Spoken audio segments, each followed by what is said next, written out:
Good afternoon, everyone. Welcome to the Martinsville Agricultural Fair and Harness Racing. And David, is it my glasses or is it getting cloudy?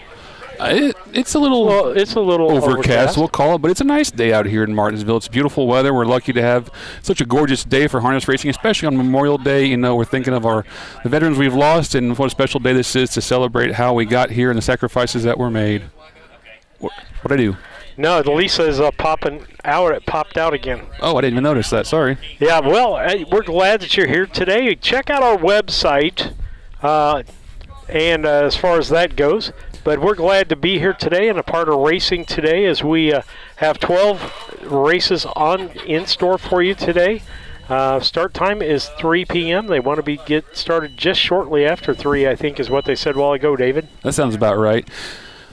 They have 12 races on the day, so we're going to have a nice card. We've got the top line series. We were capped off with the Great Midwest Trot and Great Midwest Pace, so it's an exciting card top to bottom. We're going to have fun today. It is absolutely going to be fun today as we enjoy being here at the Martinsville Agricultural Fair. And again, we hope everything works good for us today. But David, we got flashing off on Lisa's camera already today. So I don't know what we need to do as far as that's concerned. Maybe we need to go to a certain channel, you think? I'm thinking, I don't know. All right, Lisa, just know your camera is shutting on and off on occasion. So we'll probably take a look at what we're going to do for that. But we're glad that you're here. We're going to go to a commercial break. We'll be back after these messages. Real craftsmanship still exists at Yoder's Custom Woodworking and Amish Furniture.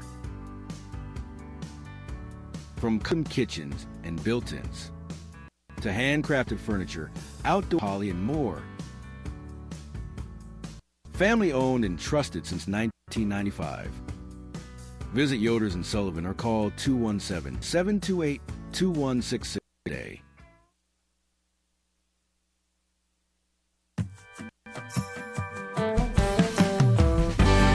Avenatti Racing, a third-generation, family-run stable with a legacy of excellence.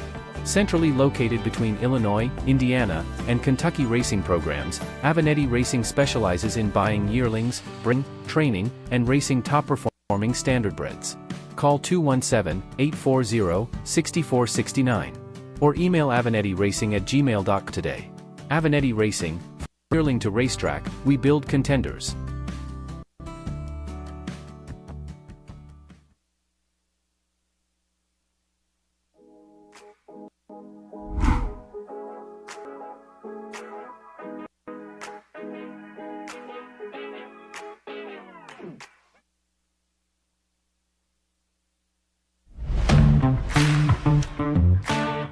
Auction is your trusted source for ag equipment, attachments, construction gear, trucks, trailers, and hard-to-find parts.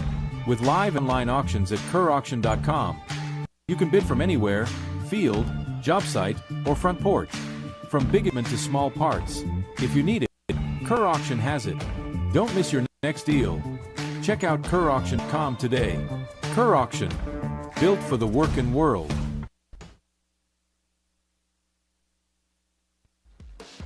Why pay more for the same groceries? Your brands at prices you'll love. Right here in Mattoon. Family owned and proud to serve our community. Proud supporters of local harness racing and the Coles County Fair. Stop in and save today. B&D Grocery, in tune.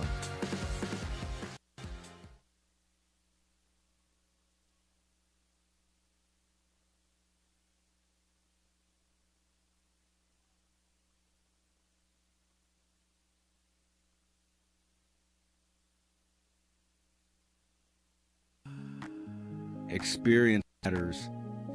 At Simmons Table, Illinois Hall of Fame trainer Tom Simmons, along with wife Benita, has built a legacy of developing and racing championship standardbreds.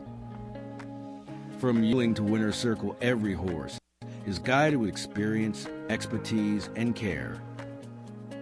Simmons Stable, 217-801-4246.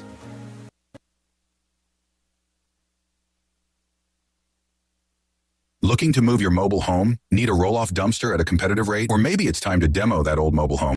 Pine Ridge Mobile Home Transport has you covered. We serve Central Illinois with reliable mobile home transport, offer affordable roll-off dumpsters for the Springfield area, and provide expert demolition services across Illinois and Missouri. For fast, friendly service, call Wayne Decker at 217-313-9744. That's 217-313-9744. Or find Pine Ridge Mobile Home Transport on Facebook, your one-stop solution for mobile home services.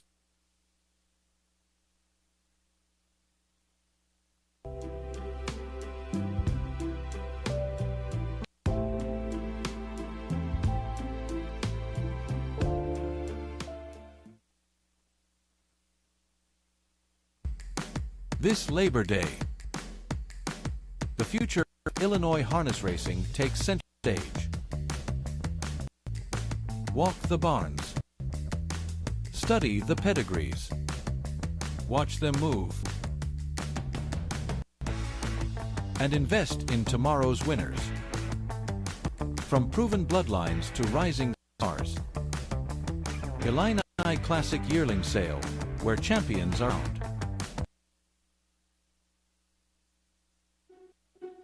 Long before the crowds arrive, the work is already underway.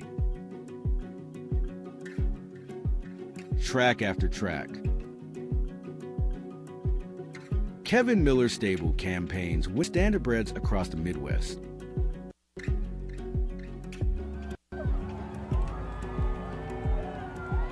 Kev Miller Stable, 217-254-0170.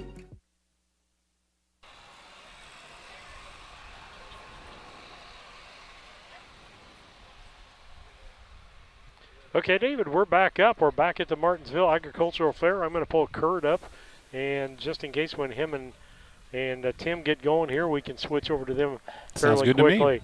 But beautiful day here, just about 80 degrees. Going to be at start time here, and it's been a wonderful day. It's gorgeous out. Happy Memorial Day. Got Harrison in the chat. Appreciate you being along, buddy. I love you so much. But it's a gorgeous day here. We have a good Carter racing, good weather. I'm no place I'd rather be here, right? Absolutely. It's a great day to be outdoors and doing something today on this Memorial Day. I'll tell you what I did this morning is I came out to the fairgrounds and I sat under the little tree over there and worked on Carrollton's work for Wednesday night. So there's horses jogging on the track. I had shade and a breeze. It was a pretty nice day. Well, yeah, that's a great place to be. Little mobile office was okay. And we're glad to have our fans out here. Again, one of the questions that didn't come up yesterday, and we got some people saying, hi, happy Memorial Day out there. We're thankful for that. Yep, that's Harrison. Okay. And is your favorite fair food? Get that out there to me today. What's your favorite fair food? When you go to the fair, it's something you have. It's like when I go to the ballpark, I got to have a brat, and I got to have nachos. Well, speaking of, I have been, what we call initiated, we'll say now. Mr. Tim Wilson Jr. brought me over one of the famous pork burgers from here in Martinsville, and it was as advertised. I tell you what, that thing was delicious. I told him when he walked by earlier, I said, you could have told me it was a pork chop sandwich, and I would have believed you. It tasted just like a pork chop on a grill, seasoned perfectly. If you ever down in this direction, come to the fair, get a pork burger from the pork producers stand over here because it was delicious. All right, let's do our talk points real quick. Cool, we'll say hi to you today. Happy Veterans Day to our veterans. But upcoming schedule, and I didn't put the new one up today, I guess David. not, yeah. Carrollton will be next on Wednesday. We'll be down there for Carrollton, then Decatur, and then Decatur 2 and Carlinville. It's a busy day, yes. Yes, we hope we get started on time and we get finished on time over at Decatur on this second day. Yes, sir. Well, one of us we're not making the decision, so the horsemen will already be involved one way or the other, so they'll have to figure out what they're doing. But we'll follow the horsemen and make it happen. Okay, and so we want that to come up. Then we've got update the next event we're doing is going to be the Department of Ag on the June 10th, the Cardinal and Violet for the 3-year-olds. That event got pushed up an hour. I'm not sure if you know this yet. I got a text this morning. That event got pushed up an hour so that the drivers from Hoosier who wanted to come over to Illinois and race in our stakes could get back to the night Hoosier card. So that will be updated on our website when I get home tomorrow probably. Okay. And so we want to thank our donors out there for Yes. everything that happens. And love getting your letters. Randy wrote me a nice little letter with his check. I appreciate hearing from everybody and hearing where you're at. Let's see what else we got here. Our website. There's all kinds of new stuff on the website. Check it out. I can't stress it enough. One of the cool things I'll say, look at the race results on there. They're not official by any means, but they're immediate. So when I hit official on our broadcast, it posts to our website. So if you're in the barn area and you missed a race, you want to see where a horse finished, pull up our race results page, and you should know, immediately before the charter can post it to the USTA site. No, and we're working on where you can actually make your picks on that page, so that we'd have to try to keep up on the chat page for that. That's coming. We're working on we're beta testing. We're beta testing with with the three of us now, and it's working pretty well. Some kinks we're ironing out, but eventually we're going to have a form on our website where you can go on, put in your picks for a race, send them in, and then we'll score them automatically, and there'll be a page that shows the leaderboard of, points for this event or for the whole season or whatnot. So it'll be fun to have the fans kind of join along in some bragging rights, right? Absolutely. Let's see, what else? Follow us on Facebook and on YouTube. If you subscribe to us on YouTube, you can get notifications via email or whatever that we're on the air, and so you know if we're on the air for that day or not on the air for that day, as we try to get through our pre-stuff here. And by supporting us, you support our travel. We didn't have fashionable digs last night. We were in the days in. We in had fact, a bed. David's room was not fantastic last night. That's why I worked out here at the fair this morning. It was better than my hotel room, but it was it's just a place to lay my bed or lay my head at night. We got a late night. We showered. Had to clean the mud off myself. Those of you who watched the full card yesterday saw me take a nosedive over there in the far turn. But I was covered in mud. We showered up. And we had some Mexican over in Casey. But there's definitely some expenses involved when we travel all over the state. This is 4 hours from home for us, really. 3.5, but 4 door to door, basically. Okay. And let's see. Let's get through a couple more here. Email. You can send pictures. We love backstretch stuff. We showed a lot of old fair pictures yesterday that we were just excited about. Even got one of David in yesterday from his aunt. Sent it to us. And so that was fun. But email it to harnesstube@gmail.com. Go to our Facebook page. You can message him there or text. Text is a great thing. 312-772-5122. And speaking of text, I just got a text about an hour ago from Sean Nessa. He's watching from Mayo Clinic up in Minnesota. He had a knee replacement. He's healing. He's supposed to be home leaving tomorrow, he said, and he appreciates what we do. He was giving me some tips on some of his horses, maybe if I know which ones to use, but we appreciate him following along. We're glad we can bring it to him when he's recovering from, the knee replacement. All right, so we will have let's see, what do you got here? You put on there? No. Will you have a trophy for fan pick point winners? Laugh out loud. Lane Avenetti. One thing at a time. If we get that built this year and it starts rolling, I will buy a trophy to give out to somebody. It may be a little plastic one. It may be a belt like the drivers. Will figure it out. And for Lane, any pictures that we say that we don't like automatically takes 25 points that off removes your score. one win from you. Yeah. Anything that we wish we were doing what you were doing, it gets 25 points off. So we're really thankful about that. And then the final slide here, you can advertise with us. Plenty of season left, probably at least 27 dates left for you to get involved with. As far as harness racing is concerned, we'd like to do that. Get in contact with David. Tell you what, let's go over to the racetrack and let's hear what Tim and Kurt are talking about. Forward, some fillies going to make a statement today. Because you've got a lot of fillies, they've been second and third, maybe haven't won a lot coming into this card, but a lot of times we see that happen. Big day of racing, a big stakes race, somebody comes out of the crowd. It's, as trainers like yourself might say, it's like the light bulb goes on in the horse's head, so to speak. As far as the Colton Gelding division, I'm with you. Those are so deep, I don't know. You can make a case for virtually anybody in the Colton Gelding divisions of both the trot and the pace. I think a lot of it's going to depend on the trip. I think a lot of it will depend on who is able to get to the front early and maybe control the pace and get right over to the inside lane and save some ground. So our thanks, by the way, to ID Castings. They are back this year as our presenting sponsor. We talk about the great tradition of this fair, and it is fantastic. This is the 80th Martinsville Agricultural Fair. We talk about the tradition of the Great Midwest, this year being the 76th edition. I took a look at the ID Castings Facebook page a couple nights ago. They go all the way back to 1887. So we love tradition and history at the fair and in harness racing. That really makes ID Castings an ideal sponsor for our signature race. Hey, Kurt, on that, I want to add about ID Casting. So if any of you have seen our Fairopoly game that we created this year, it's a Monopoly board made by, called Fairopoly, Martinsville Agricultural Fairopoly. ID Castings actually created 2 of the tokens and poured them for us. It's the probably one of the smallest anvils you'll ever see. And then they made a blue streak also for the Martinsville Blue Streak. So we as a fair board are extremely grateful for what ID Castings does for us. And as a town, Kurt, we're grateful. They're adding on downtown right now. Rumor has it they're buying property out north of town and maybe even going to expand there too. So they're bringing a lot of jobs and good jobs to Martinsville, which is greatly appreciated.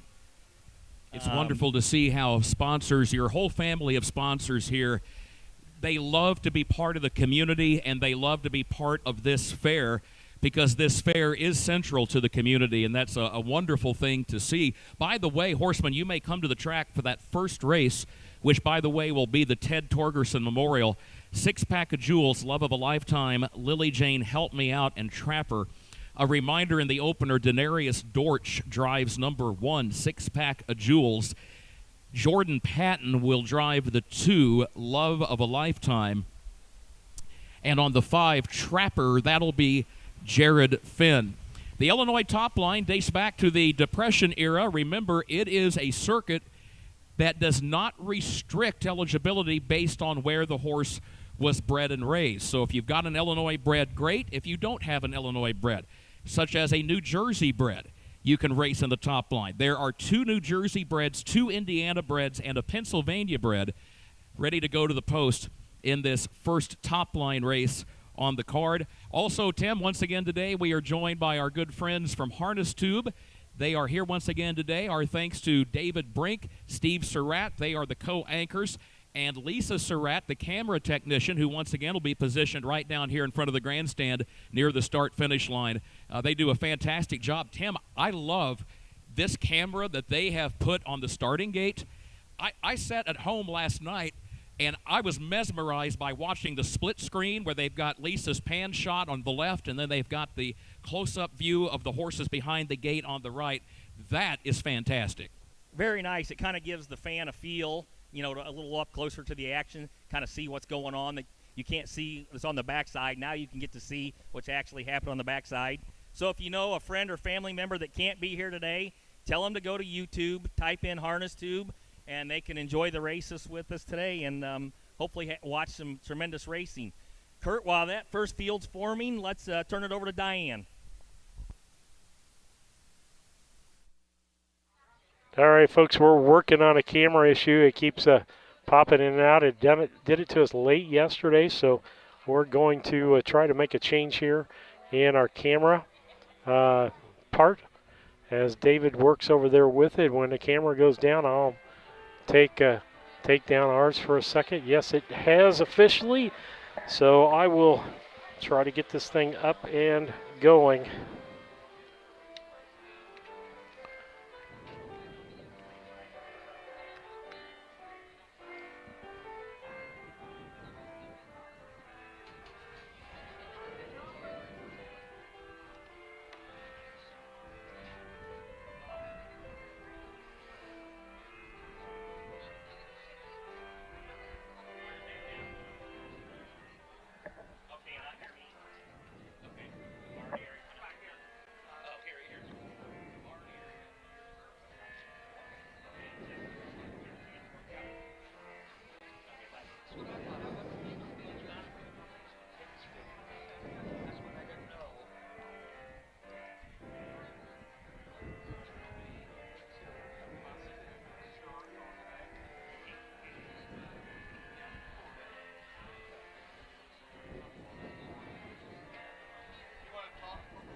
just a symptom of the problem. So that happened at full speed, coming down the stretch to the finish, and JD's horse was picking up speed and was picking off a couple of positions from the back of the pack. There goes JD right now on number 3, Lily Jane. But he came out of the sulky, and he landed, was it a hip? Hip and elbow. Hip and elbow. And, Tim, I know you talked to him right after the incident. We talked about this yesterday. I'm 57 years old. I can't imagine being in that spot if I were 21. Here's JD, and I just looked at the program, the number in parentheses behind his name, 68 years of age, and I mean, he popped right back up. I think he told you, I'm a little scraped up, but I'm fine, and you're right, here he is back ready to go. Yeah, and I know he said he was fine, but I guarantee you when he jumped in that shower last night and that water started hitting that road rash, woo! Let me tell you, folks, that gets your attention. Any baseball player out there can relate to that because that's just like a nice big old strawberry, only on his elbow and his hip instead of just on his hip. So we're glad JD's fine and back here. A little road rash not going to stop him from racing horses, though. We know that. Last horse is coming to the track, but Tim, after the post parade, I've got a follow-up question for you about racing accidents and incidents, specifically one that you might recall very well. But first, starters are out for Race 1, the Ted Torgerson Memorial.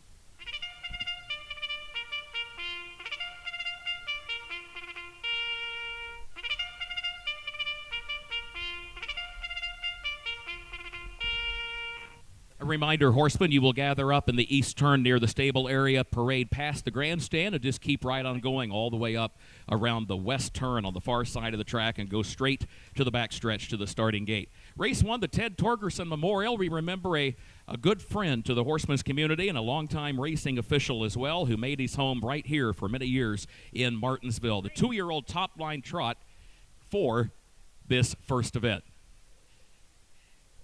Number 1 is Six Pack of Jewels. We'll meet the horses here in just a moment. One will be Six Pack of Jewels, owned and trained by John Smith of Flowood, Mississippi. Denarius Dortch is the driver. A reminder, number 1, the driver, Denarius Dortch. Number 2, Love of a Lifetime, owned by Ernie Sork of Fairfield, Sean Nessa of DuQuoin, Nori Nessa of Fairfield, trained by Sean Nessa. Jordan Patton is up. It'll be Jordan Patton, remember, contrary to the program, on number 2. Number 1 and number 2, both are New Jersey bred, by the way. Number 3, one of the Indiana breds, Lily Jane, owned, trained, and driven by John David Finn of Newton. Number 4, Indiana bred Help Me Out, owned by Sean Nessa, Ernie Sork, and Nori Nessa, trained by Sean Nessa, Isaac Love, the driver. And number 5, Trapper, owned and trained by J.D. Finn, but a reminder, contrary to the program, his son Jared Finn is in the bike as the field now gets ready to parade past the stands for the Ted Torgerson Memorial. Tim, you were talking about JD and the racing accident yesterday. Our presiding judge, Randy Callahan, his hometown is just west of here at Greenup, Cumberland County, and he was just chatting about the fact, he said you might want to ask Tim if he remembers the day that he got unseated at the Cumberland County Fair. Did you end up, they've got a stage almost identical to the one that you all have here at Martinsville. Did you end up landing on the stage that day? Yes, I did, thanks to my good friend Todd Warren. I was actually driving his horse. He was driving one for Jane Addams and had the 2-hole. Andy Miller, who, as we all know, has gone on out east to have an amazing career, had the rail. And Todd, we were driving some free-for-all pacers. They probably weren't a whole lot of stock, to be honest with you. But Todd decided he was going to try to make the front and went yeehawing out of there and took a bad step and looked like JD. The problem was he went right into Andy, and I went right into both of them. So I was catapulted up on the stage.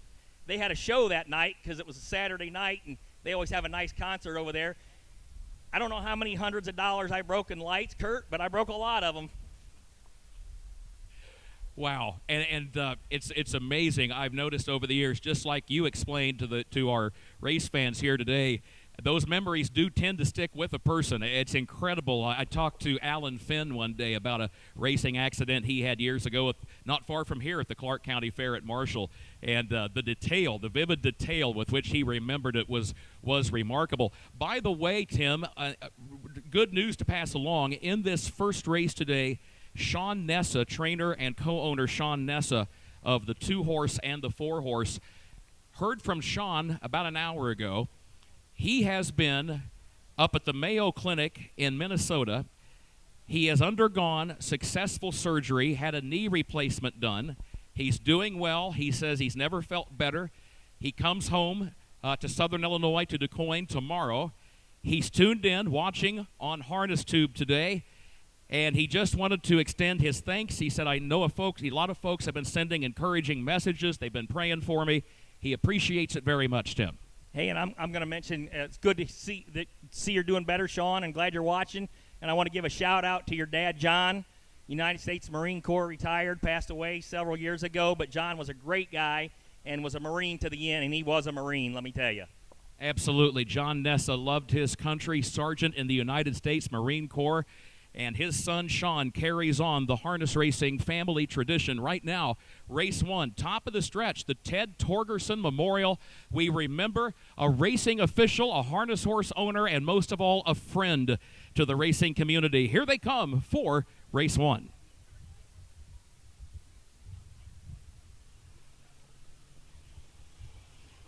And they are off and trotting, and there goes Six Pack of Jewels right out for the early lead. In fact, Six Pack of Jewels going to open up by 2 or 3 lengths by the time they get down into the first turn and head around the turn toward the quarter-mile mark. There goes Help Me Out, moves up 2 positions, up into second, now drops over to the inside lane to travel right behind the leader off the first turn and up the back stretch. Love of a Lifetime will race along in the 3rd position. Trapper is in 4th, and Lily Jane last of the 5. All of these 2-year-old trotters so far staying on gate, first career start for all 5 of these 2-year-old trotters, and so far so good for all 5. 34 seconds for the opening quarter, 34 seconds flat. They move to the west end of the course. Six Pack of Jewels leads for Denarius Dortch.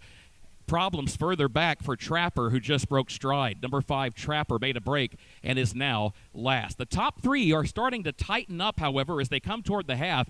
You've got Six Pack of Jewels leading. You've got Help Me Out, who's right behind the leader there in the 2nd position. Love of a Lifetime is a close 3rd, still with 1 circuit to go here in the Ted Torgerson Memorial. Then you've got Lily Jane and a gap of another 8 to 10 lengths back to Trapper, off a first half and 107 and 2. 107 and 2/5. Back around the east turn they go, approaching the 5/8 mile mark. Denarius Dortch, he had a good day yesterday. He had 3 drives. He won with 2 of them, and it was the first time he had ever won here at the Martinsville Agricultural Fair, and he wants more. Denarius sitting in the bike with Six Pack of Jewels, leading by 2.5 lengths as Help Me Out goes second past the 3/4, and then a gap of 8 more lengths back to Lily Jane, who moves up 3rd on the outside as they hit the final turn. 1:38 and 2 the time, 1:38 and 2.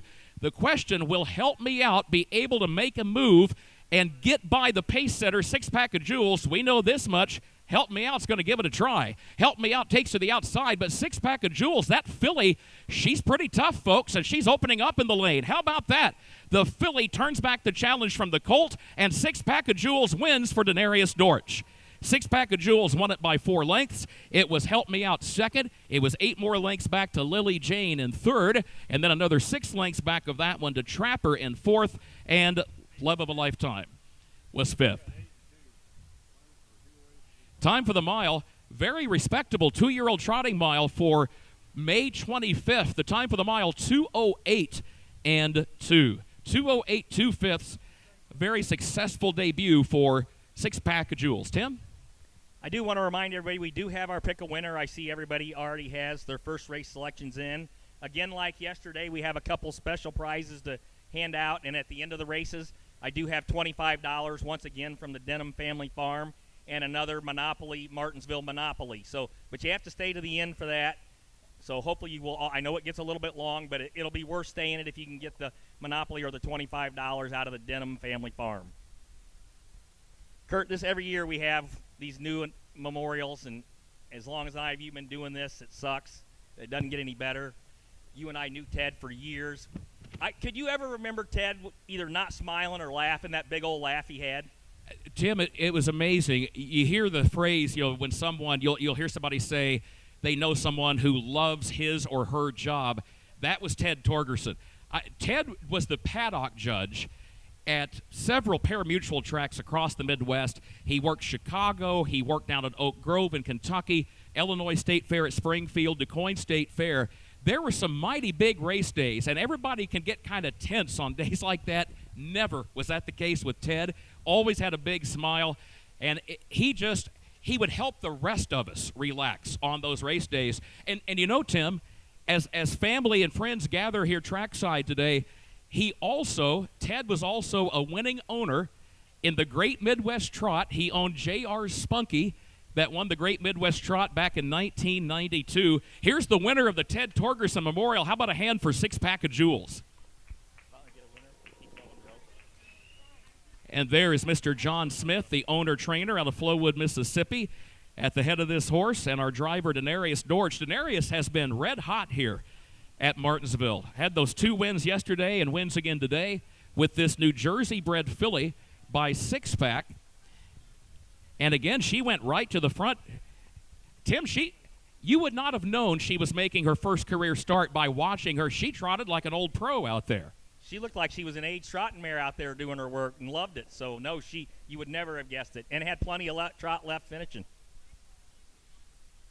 And again, the time for the mile, 2:08 and 2/5. There's the Ted Torgerson Memorial blanket unfurled down trackside.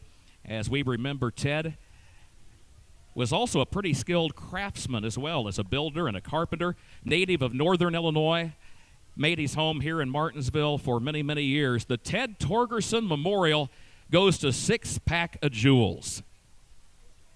Judge, are we good here? Thank you. And Tim, the full field rundown is official. Our thanks to Janet and everyone trackside here today as we remember Ted, who passed just a couple of months ago, and we remember him with our opening race here this afternoon. Here's the full field rundown. It's official. 6-pack of jewels was the winner. Love of a Lifetime finished 5. Lily Jane was 3rd. Help Me Out was the runner-up, and Trapper finished 4th. The opening quarter, 34 flat. The first half mile, 107 and 2. 3 quarters, 138 and 2. And the time for the mile, 2:08 and 2/5 of a second. It reached down 1:53.24. Race 2 is coming up. A reminder in the second race, the driver of number 3, Red Eye Boss, will be Isaac Love. Number 3, Red Eye Boss, the driver, Isaac Love. Let's go back to Tim Wilson Jr. Kurt, the first. All right, David, we're back on the air here. We'll take a quick commercial break. We'll be back after these messages.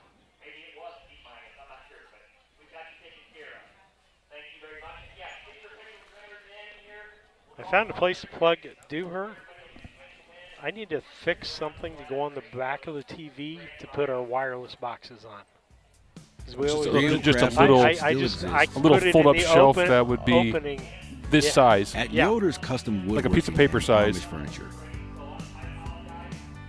Yeah, put it on the back of the kitchens monitor and pointed it toward her. So to handcrafted furniture, outdoor poly, and more. Family owned and trusted since 1995. Visit Yoder's and Sullivan or call 217-728-2166. We're really close. I thought about it.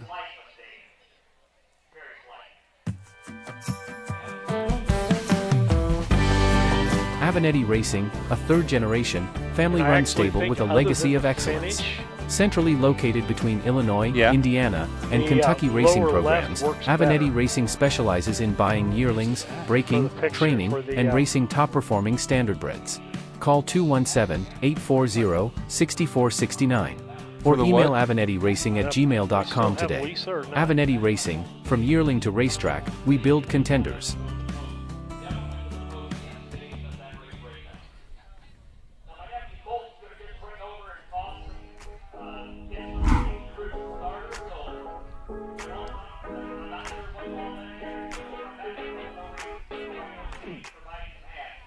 There we go.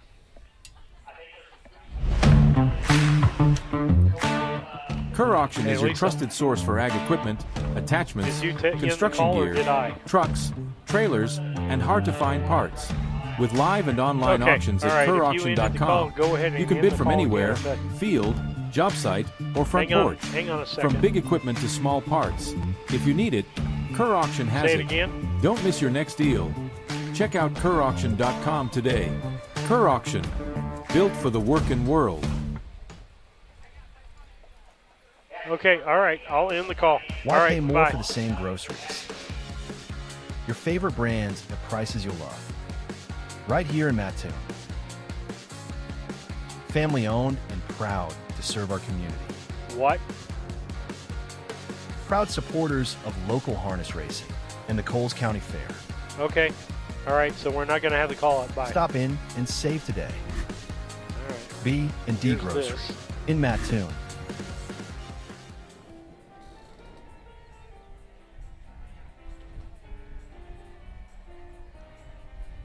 Okay. Probably after this, do you want to come back in and do some talking? Sure. Where's your head right now? I'm just trying to get caught up over here, so whenever you're at, I'm...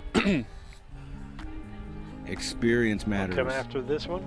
At Simmons Stable, Illinois Hall of Fame trainer Tom Simmons, along with wife Benita, has built a legacy of developing and racing championship standardbreds. From yearling to winner's circle, every horse is guided with experience, expertise, and care. Simmons Stable, 217. When it's quiet, it works better. Whenever it starts getting crazy over there, I can imagine.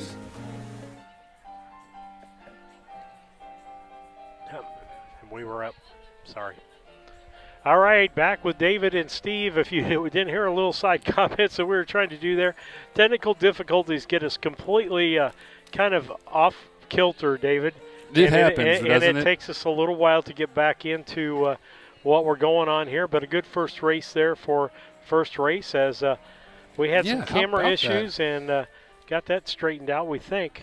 All the way around. John Smith got himself a nice little trotter from, I don't know where he picked that thing up, but that's a 2-year-old New Jersey bred, and that came last quarter in 30 seconds flat. So congratulations to all the connections. And Denarius Dortch comes over to Martinsville and puts on a driving clinic. I think he's won 3 or 4 races already. So congrats to all the connections. I got a quick shout out here. We have Lynn and Sue Carrier watching, and they sent me a nice little email saying they are George Pollock over in Rushville's neighbors. So they're definitely familiar with horse racing and know what they're looking at, so we appreciate them tuning in too. And we know that Rushville is always a big horse race, community, and we look forward to going to that fair every year. We do. Just lots going on this summer, David, for us. We keep getting new things, partially because of the whole Hawthorne situation. And you said we've got about a week left before legislation can be put through in this session, correct? And then we'll have to wait for the fall session if it does not go through. Spring session ends May 31st. Fall session kicks off, much later this fall. I think October, November. I'd have to look. We're still holding out. We're still pushing for something to happen these last few days. And we were kind of told by the lobbyists that the way things happen in Springfield, especially around gambling and gaming, we shouldn't really expect to see much language, unfortunately, until like 3 days before the end of session. Well, that's going to be about Tuesday. So I would look for a lot to be happening these last few days. We're going to have all of our representation in Springfield. I know Larry Lucas and Decatur, Connor Lucas and Decatur Downs, Revolutionary Racing, they're going to be there as well. So, everyone's pushing in the same direction. We're doing the best we can, and all we can do is hope. And if you have contact with any of your house reps, please give them a call. Let them know what horse racing means to you. Let them know, even if you're a casual fan, if you're Lynn and Sue Carey and don't own a horse, but you still watch because your neighbor does, that's still important too, right? Absolutely, and I don't know how many of you go through Decatur on your way to just about anywhere. Everywhere. And we have kids that live over in Champaign, and we went to Hawthorne once, and I'll say this live and on the air, and I don't care what happens, I will never go back. It's not a good track to watch races at, the condition that it's in and what's going on. It may not exist much longer, but we'll throw it to Kurt out here. Post-parade coming up pretty soon. The top line 2-year-old pace brought to you by our friends at Cole Insurance, Nathan Bennett and the gang, and nearby Marshall. The driver of the 3 Red Eye Boss will be Isaac Love. Post-parade begins to form up down on the east end of the racetrack. Number 1 will be the Illinois bred in the lineup, Little Barbie, owned by Lester Detweiler of Sullivan, trained and driven by Marcus Detweiler. 2 is Bullet Station, owned and driven by Wyatt Avenatti of Chrisman. His dad, Dave, is the trainer.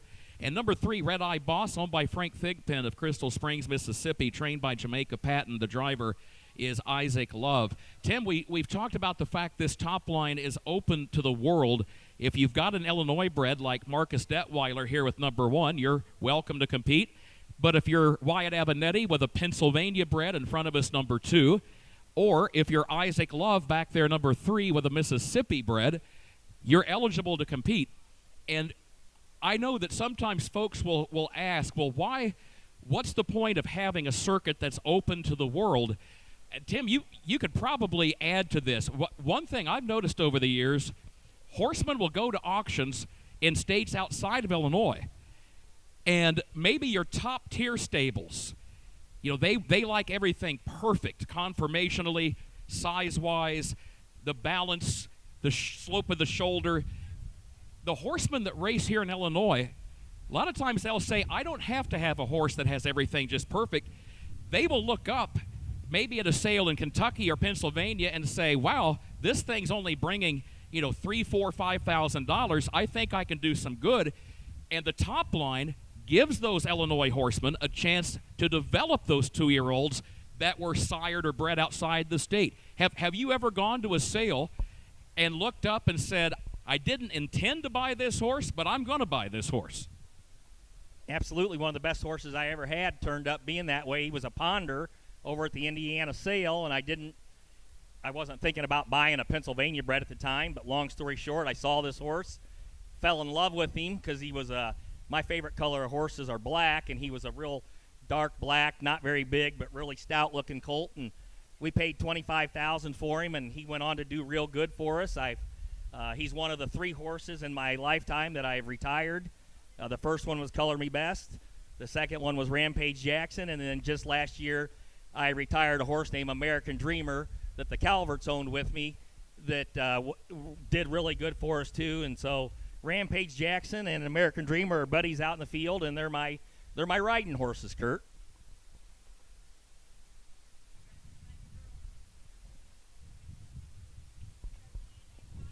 Tim, that's one of the things that I think a lot of us appreciate.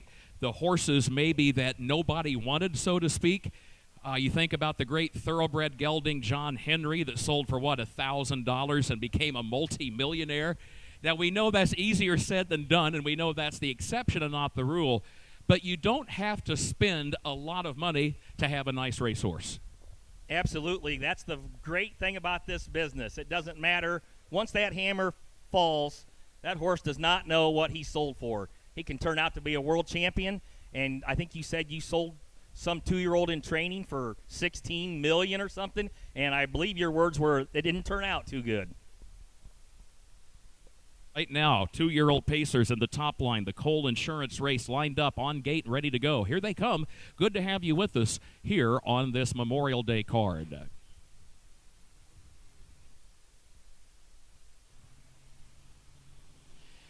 They are off and pacing. The Illinois-bred filly will be the first away. That's little Barbie right out for the early lead, but she's got company. The Pennsylvania-bred filly, Bullet Station, going to look her right in the eye and now moves on by for the lead. There goes Bullet Station up to take the lead midway on the first turn after the opening 1/8 of a mile. So onto the backstretch, Bullet Station is cleared with the lead and leads it by nearly 2 lengths off the first turn and up the backstretch. Little Barbie content to travel along and draft in behind the leader now in second position, and Red Eye Boss is right there in third as these 3 juvenile pacers work their way past the quarter-mile mark, racing for a $2,000 purse here today. 33 seconds for the opening quarter, 33 seconds flat. Around the west turn they go. Bullet Station is the leader. That is the filly who was scheduled to race yesterday at the Ballard County Fair in LaCenter, Kentucky, but her race got rained out. So Dave Avenatti and Wyatt, they had cross-entered this filly, as horsemen say. They had entered her there, they had entered her here, so they took advantage of the fact they kept their options open. And sure enough, the weather cooperated here at Martinsville, and so far so good here for Bullet Station. Again, all of these 2-year-olds making their first lifetime start. 1:05.2 was the time for the first half mile, 1:05.2. Kind of a fascinating thing, is it not, to watch young horses that have never seen the starting gate. They've never been to the county fair. They've never been in any kind of a race setting. They're seeing people in the stands. They're seeing people on the infield. They're seeing horsemen lined up along the fence, and they are racing and getting that necessary experience here this afternoon. Who's going to win? All 3 are in contention. It is still Bullet Station with the lead. Little Barbie is second, and Red Eye Boss is third. 1:37.4 was the time for the 3 quarters. 1:37.4. It is still Bullet Station showing the way. 1/8 of a mile to go, top of the stretch. Little Barbie racing well, but still second. Then a gap of 5 more lengths back to Red Eye Boss in third. The Pennsylvania-bred filly Bullet Station is going to have a successful career debut. Had to wait an extra day, but it was worth it. Bullet Station wins for Wyatt Avenatti and opened up and won it by 4 lengths on the line. Little Barbie with a good effort was second, and across the wire third, Red Eye Boss.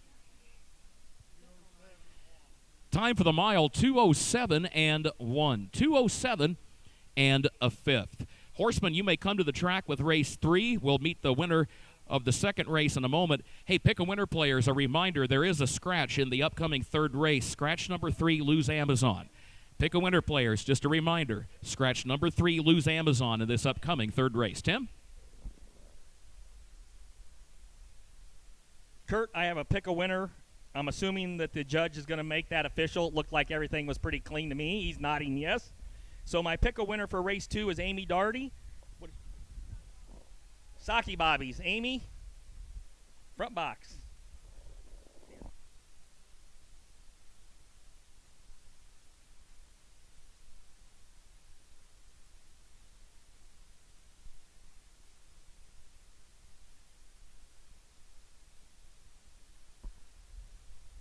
Pretty nice last quarter, wasn't it, Kurt? That's a great point, especially for a 2-year-old in a first career start, because, yeah, the 3 quarters was 1:37.4, and the time for the mile was 2:07 and a fifth. So rolled home pretty good there. 29-2 for the last quarter. Not bad. I would take a 2-year-old like that, would you? So would I. They just want to walk her over, I'd be glad to take her. Heck, Kurt, you and I could afford to own one together then if they were going to give it out. You know, we'd just go that route. Absolutely. Well, the winner's on the way back, Bullet Station. And this filly is owned and driven by Wyatt Avenatti. He had a good day yesterday. Wyatt had a 4-win day here yesterday afternoon.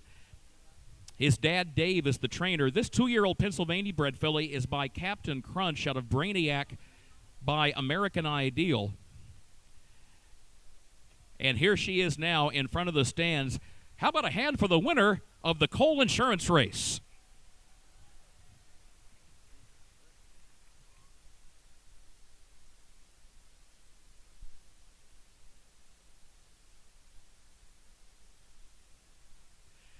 There is the Cole Insurance blanket. Again, our thanks to Nathan Bennett and the staff. The royalty from the nearby Clark County Fair in Marshall helping present. Don't forget, the Martinsville Agricultural Fair will have a queen pageant. First time in many years coming up later this week.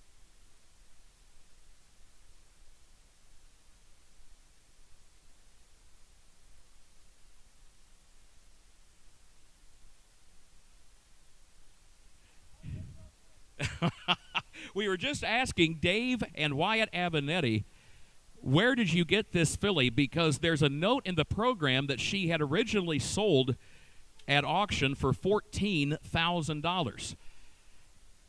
Tim, this kind of thing happens. Whoever originally bought her, their plans changed. They decided they needed to sell her. And Dave and Wyatt found that filly for sale online at ongate.com. And Dave just looked up and laughed. He said, OnGate is our friend.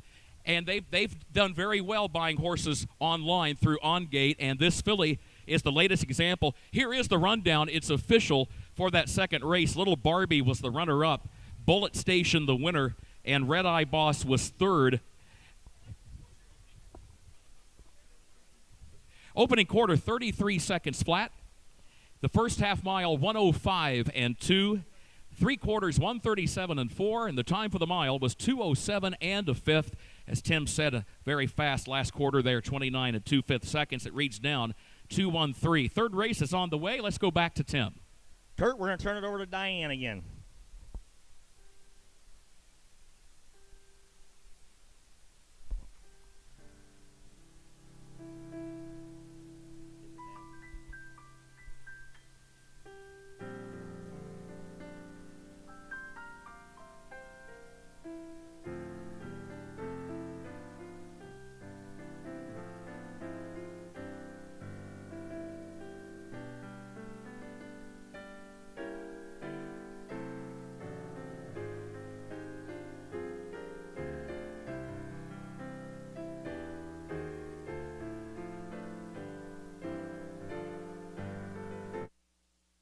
All right, David, we're back here. We're going to take a look here. Let's take a look at this race coming up. All three of us picked a different horse to win this race, partially due to a scratch. I'm pretty sure I heard Kurt say that. I need to verify that, but I thought I heard Kurt say that Lose Amazon was a scratch today, so we'll keep an eye on that. But yeah, that changes the outlook of this race quite a bit. That horse made 122,000 lifetime, so taking it out of the mix kind of shakes things up. I went Almost Home, as Marcus Detweiler is the trainer and driver on that. And then True Fortune with Matt Avenatti, the driver, Leroy Hunt, the owner. And then for the last horse, I went with the 5 horse. We agree on that. We flip-flopped on the first. All of us have the same 3 horses out of the 4, but different order.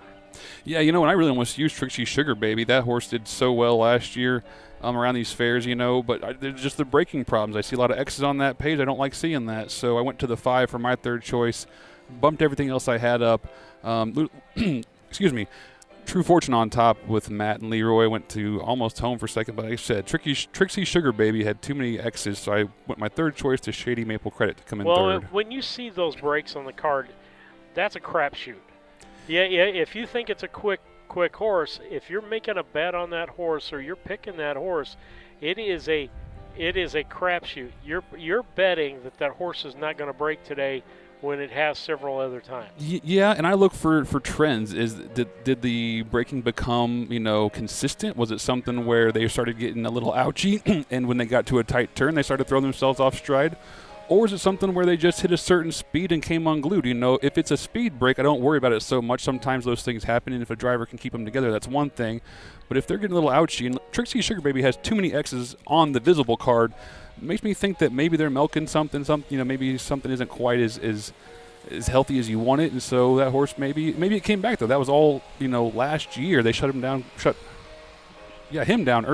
early.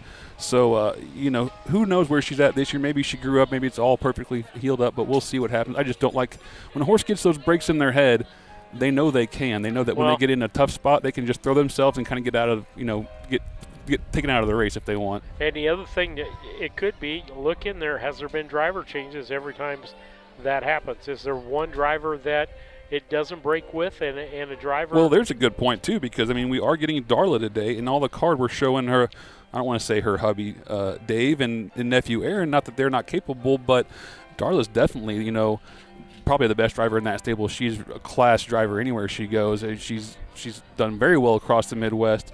And so putting her on the bike, maybe that horse surprises us all, just comes out here and trots the circles around the field. Who knows? Absolutely. Again, we said a driver can make all the difference in the world, and even we're talking with a horse. It may be matched up with the wrong trainer. We've seen horses move stables and be a good horse. Just the energy comes up, they're not, I don't want to say depressed, but when a horse has energy and livelihood and they race sharp, and when they don't like doing their work, when they kind of begrudgingly go to the track or whatever, or the trainer just isn't their favorite kind of way of handling them, they're not as good of a mindset really. So it really does come into play what kind of stable they're in and how they're taken care of. Okay. Horse, evidently the horse got his head too low and he pulled out this part of it. Long story, so this is what 90% of them will have on their inside or their left side of the horse today. And anytime I talk about a horse's left side, I'm talking from the driver's view. So when Mike goes by, the left side is where his left hand is, or out towards you. So this is to prevent it, put it on the inside, on the left side. I know it sounds crazy,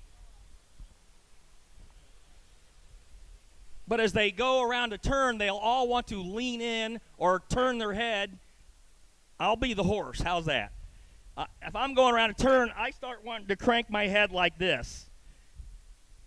So what us horsemen do is put this on there so that I can't do that. And so when I start leaning into it, it keeps my head straight. So on a half-mile track, that's what's going to happen. 90% of horses will wear that on the inside. On big tracks, a lot of horses wear two. It's very seldom you'll see a horse race without any. We want them, the straighter they can go, the easier they are to drive. How was that brilliant?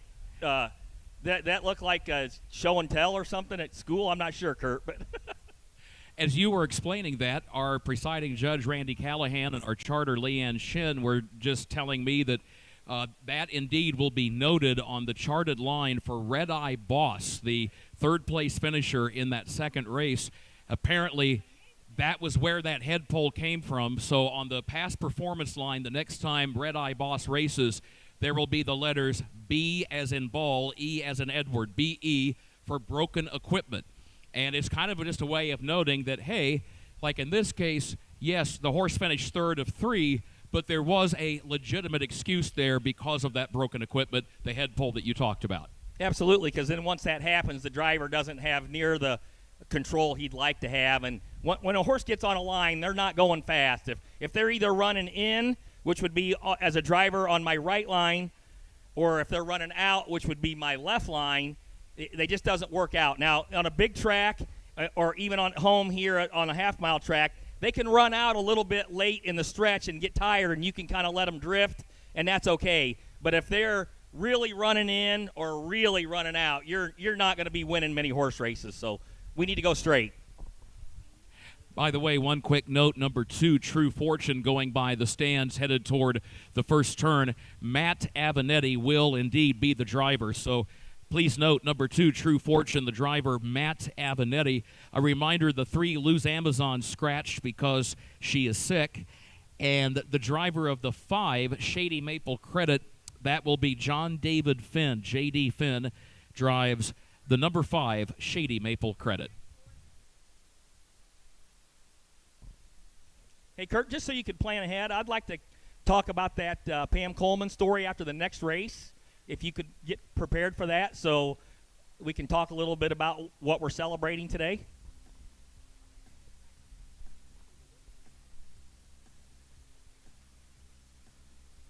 And I think we're getting close, Kurt. Indeed, our presiding judge has given us the all clear. Starters are out.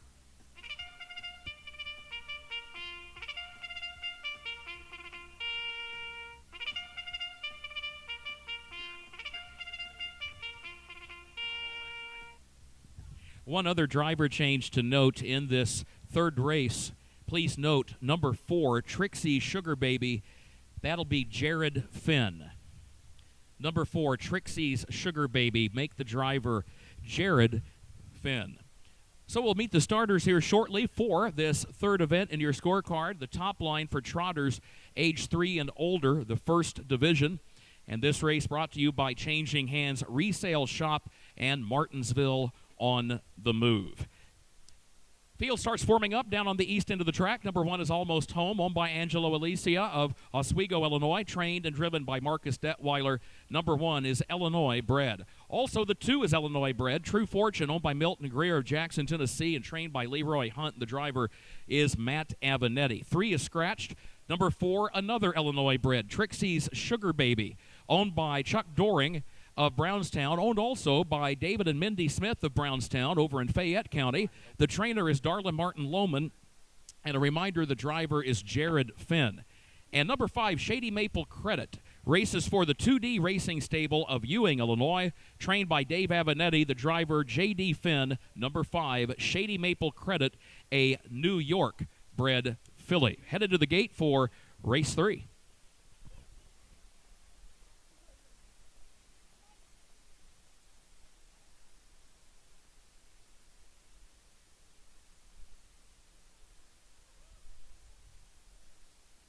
Kurt, we'll get to see some horses that much more experienced horses than what we've seen so far today. So this could be a little bit more exciting. Even those 2-year-olds raced exceptionally well, but hopefully we'll have a little bit more racing action early. At this type of race, people will usually be wanting to battle out of there for the lead. So hopefully around the first turn, we'll get some pretty good racing action. And you're right, Tim. We get good variety on these programs. We saw something similar yesterday when we had the 2-year-olds early in the card that were making their first career starts, and then we got into the 3-year-old races later in the card yesterday involving the horses that already, in many cases anyway, had a full season of racing under their belt last year as a 2-year-old. But Tim is right. You've got some veteran trotters here getting ready to go to the post in this third event. Almost Home has won over $40,000 lifetime. A winner at Hoosier Park in a non-purse qualifying race this year in a lifetime best 1 minute 59 seconds for the mile over that 7/8 mile track. You've got True Fortune, who's been a tough campaigner, 9 wins, 26 other times in the top 3, with earnings of over $55,000. A winner in 159 at Oak Grove down in Kentucky on the 5/8 mile track. So always interesting to see the horses that come into a race that do have some established form, so to speak, from their prior races. And how about number 5, Shady Maple Credit? That is the only 3-year-old in the lineup, and she has to face older horses here. She's got to go against 2 4-year-olds and a 5-year-old. And so often, it's just logical that older horses, in many cases, they will have more racing experience. They are more fully mature. So this will be a good test for that filly, and she's a good filly. She won a couple of races last season in the top line, and now they're going to throw her into the deep end of the pool, so to speak, here in the top line in this race for trotters age 3 and up. Right now, they're at the post. Our starter once again today, Mr. Stacy DeRoos out of Charleston, Illinois. His son, Aaron, is at the wheel of the gate. Top of the stretch. Here they come. Third race in your scorecard.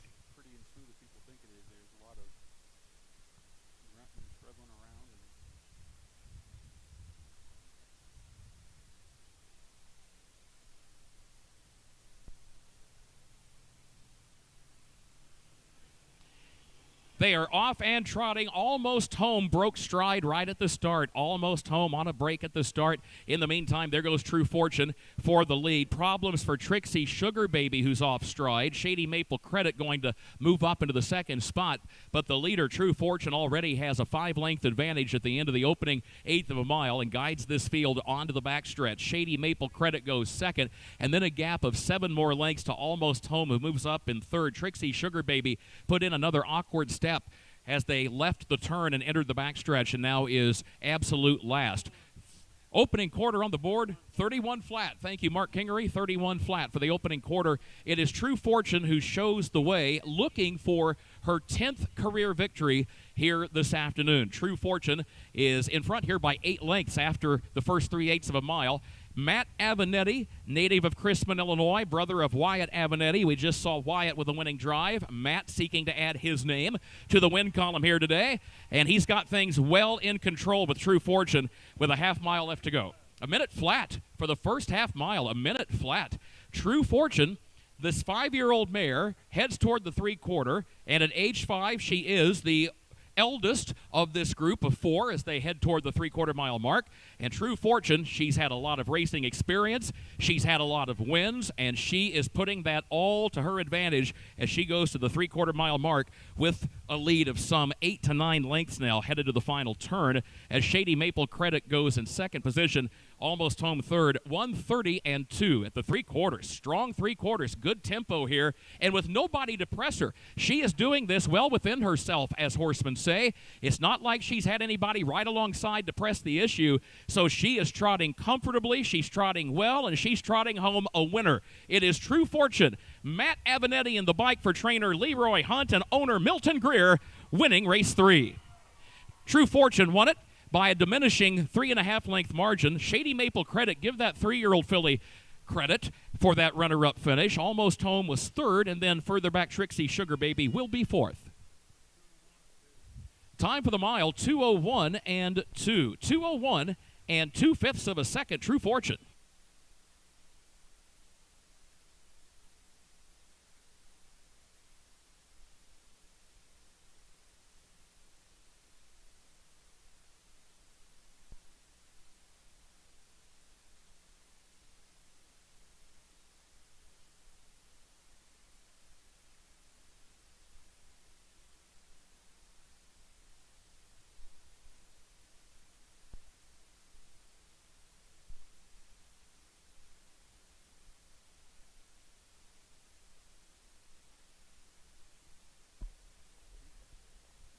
I'm getting the thumbs up that the winner is official, so my third race, pick a winner. Is this the third race? Yep, third race. Mason Newkirk gets a nutty bar. Mason, Gotcha. Thank you, Mason.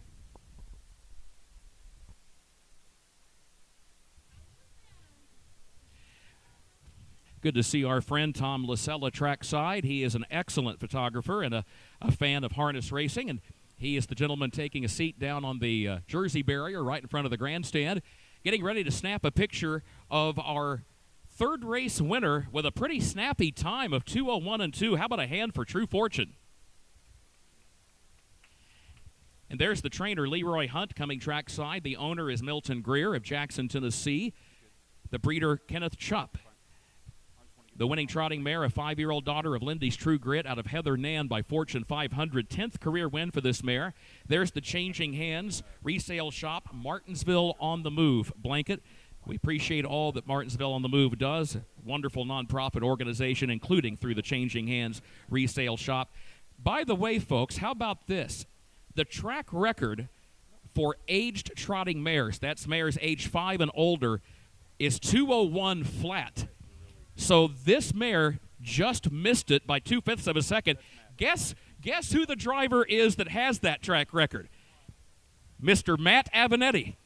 Yes, he went a mile in 2:01 with Fox Valley Sienna back in 2014 here. That's the track record, and Matt darn near tied his own track record. Just missed it by a couple of 5/5 of a second. Judge, are we official here? Thank you, Mr. Callahan. Here's the full field rundown from the top for race 3. Almost Home finished 3rd. True Fortune, the winner. Lou's Amazon was scratched. Trixie Sugar Baby finished 4th. And Shady Maple Credit, the runner-up. The opening quarter, 31 flat. The first half mile in a minute flat. 3/4 in 1 minute 30 and 2/5 seconds. And the time for the mile, 2:01 and 2/5. It reads down 3-1 scratch 4-2. The 4th race is on the way. A reminder, the driver of number 2 Goomster, John David Finn. J.D. Finn drives the 2 Goomster. Back to Tim Wilson, Jr.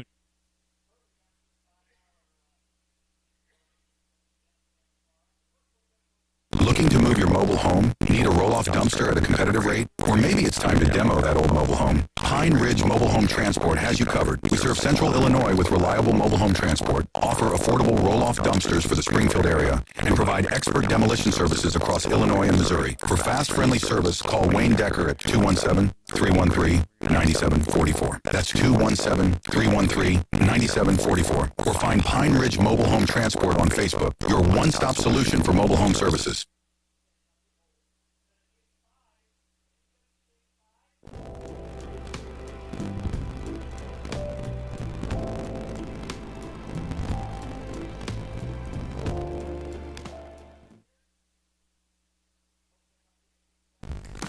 This Labor Day, the future of Illinois harness racing takes center stage. Walk the barns, study the pedigrees, watch them move,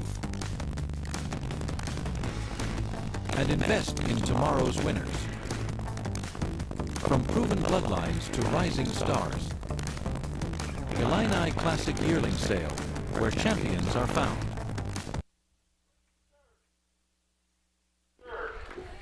Long before the crowds arrive. David, as we get ready to go here with this race, we got a picture to put up here, don't we? Yeah, we had a picture come in from one of our, is it coming up? From our listeners here. There she is, little Amelia Finn. We've seen her how many times, and we always love getting the pictures. She's always doing something super cute, and Jacqueline keeps her dressed in Daddy's colors, right? There goes Carol right by the track. But yeah, she got the blue and orange on for Daddy's stable. How cool is that? Yeah, what a great playpen in the back of a pickup truck. Can't get out, can she? No. I love it though. I love all the custom. Yesterday she had a little custom set of racing colors that matched Dad. Now she's got a little T-shirt to match Dad. I mean, that's cool because those memories are going to be forever when you see pictures of the Harold Finn's racing shirt. Right. They're from Newton. Newton, yep. I think they live in Greenup, but they train over in Newton or something, vice versa. But that sounds right. Okay. All right. We appreciate Jacqueline for sending those in. She's always such a good follower and it was such a help down in Newton. That's right. Because they were helping us getting settled down in the fair down there. So. Absolutely. We've got racing coming up again this week on Wednesday in Carrollton. 2 days from now. Post time will be 5 p.m. always good racing down there, always fun people to be with. Lisa, the history is deep in Carrollton, yeah. And every race situation is different for us folks.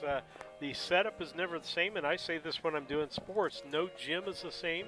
Whether you're bringing your Wi-Fi or using their Wi-Fi, where the camera can be located, is it a good vantage point, where the announcers are in comparison to the camera, all those things come into play. So like here, we're on a stage across the track, and you see us in some of the shots that Lisa has, and she is over on the other side right against the rail. A little change for her this year here. Because she's not really excited about going up on top. No. And all the new graphics we've got going. David's the only person right now that knows anything about the new graphics. So, and as you've seen, we can test things. Yep. Things work out fine, and then they don't work.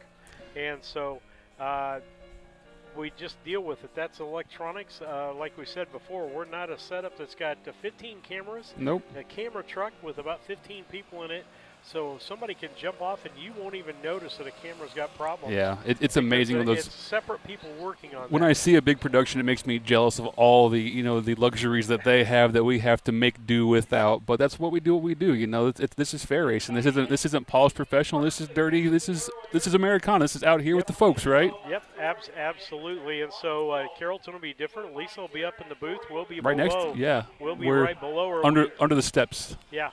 Yeah, and the only reason why David and I are not in the booth is, number one, a little bit of space issue, but we think if we add our weight to that thing up there, it may be the last season for that booth up there. I think it's sturdy enough, but to be honest, I like having my space out here. If I can get open space to move and work and stand up and not be cramped around the judges, I prefer it, to be honest. And we've got some situations coming up that we have been in the announcer's booth before, that we have a tent that we're going outside. Yes. If we can get our own spot, and get comfy and find a shady spot and run the sound to us. The exception will be if it's 90 degrees or 100 degrees and there's air conditioning in the booth. Yeah, like Paris. I'm gonna. Rushville. Yeah, Urbana's even got it. Yeah, Brenda, I forgot about Urbana. Yeah, but we usually end up in the stands with Lisa right next to us. We like it when we can hardwire equipment because we find we don't get the glitches with the camera. Right. Lisa can hear and be a part of the broadcast. We've got a phone situation set up for Lisa, but with the cameras is having an issue, and she needs to talk with me. So we're going to put them back on. And Sounds good. Vogel. Now, Mike, he went into the service in the 1960s, and he was sent to Korea. And folks in Altamont, where he grew up, they will still talk about the fact he had been working a job at an auto repair shop. Mike was very gifted with a mechanical mind. And they had a gathering for him to wish him well as he left to go to the service. And the folks that knew Mike will tell you that, logically, with Vietnam at that time really being where a lot of the most intense fighting was going on, by this point, the hope was that when Mike went to Korea, that maybe perhaps he wouldn't have to see that type of confrontation. But as it turned out, he was, during his time in Korea, there was one evening that he and his fellow soldiers were in the chow line, as folks will say in the military, and they came under attack. And Mike Vogel gave his life for his country. And his niece, Pam, former winning trainer of the Great Midwest Trot, Pam was born a little less than 3 months after that happened. So, as we said, he ended up being an uncle that she never knew, a great uncle that Kyle Houston never knew, but I know that they carry his name in their heart, and we asked them for permission. We talked yesterday to both Pam and her son Kyle, said, would you be okay if we would share this, because it does tie into the meaning of the day and also to the Horsemen's community. And they were both very gracious and kind and said, absolutely. So, yes, we remember on this day, particularly those who have paid the ultimate price and made that supreme sacrifice. And, Tim, I will say this. There are some incredible resources online these days. There's a website called newspapers.com. It's got a lot of newspapers from across the country, including from across the Illinois-Indiana bi-state region. And the subscription is a nominal fee, and I mention this because especially at this time of year, it's a wonderful research tool that one can learn about the folks who have given their lives for their country, from whether it's from Martinsville, Casey, wherever it might be, Marshall. It's amazing to be able to go back and to see a picture, to see a name, to see the story of that individual. So that is one of the great things about online resources, to keep their memory alive, given that they did what they did. They gave it all for their country, and so we could gather under the American flag flying high over the infield and enjoy a day at the fair. Yes, they did, Kurt, and there's just not enough thanks we can say. Like I said, I'm so proud of my kids, but they never had to lay their life down.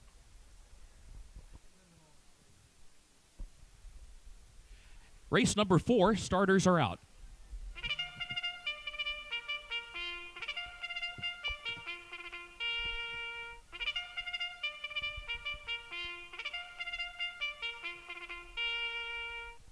Post parade forming up for race 4, the second division of the top line for trotters age 3 and up. The Changing Hands Resale Shop Martinsville on the Move race. Everybody in this lineup, every horse is Illinois conceived and foaled. Number 1 is Frontier Duke, owned by Jackson Loy of Beecher City, trained by Tyler Stevens Clemens, the driver Jordan Patton.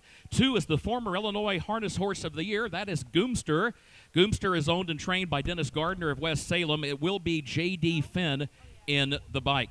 Number 3 is Frontier Maynard, owned by Kelly Avenetti, her sister Katie Bell, and their mom Tony Bell, trained and driven by Matt Avenetti, husband of Kelly. Number 4 is Lou's Raptor, owned by the Flacco family farms of Alexis, Dr. Richard and Arlene Flacco, and Rick and Tabby Flacco, trained by Jill Brown. Chris Brown is up. Number 5, Little Chipper, owned by Larry Longnecker of Sumner, trained and driven by Jared Finn.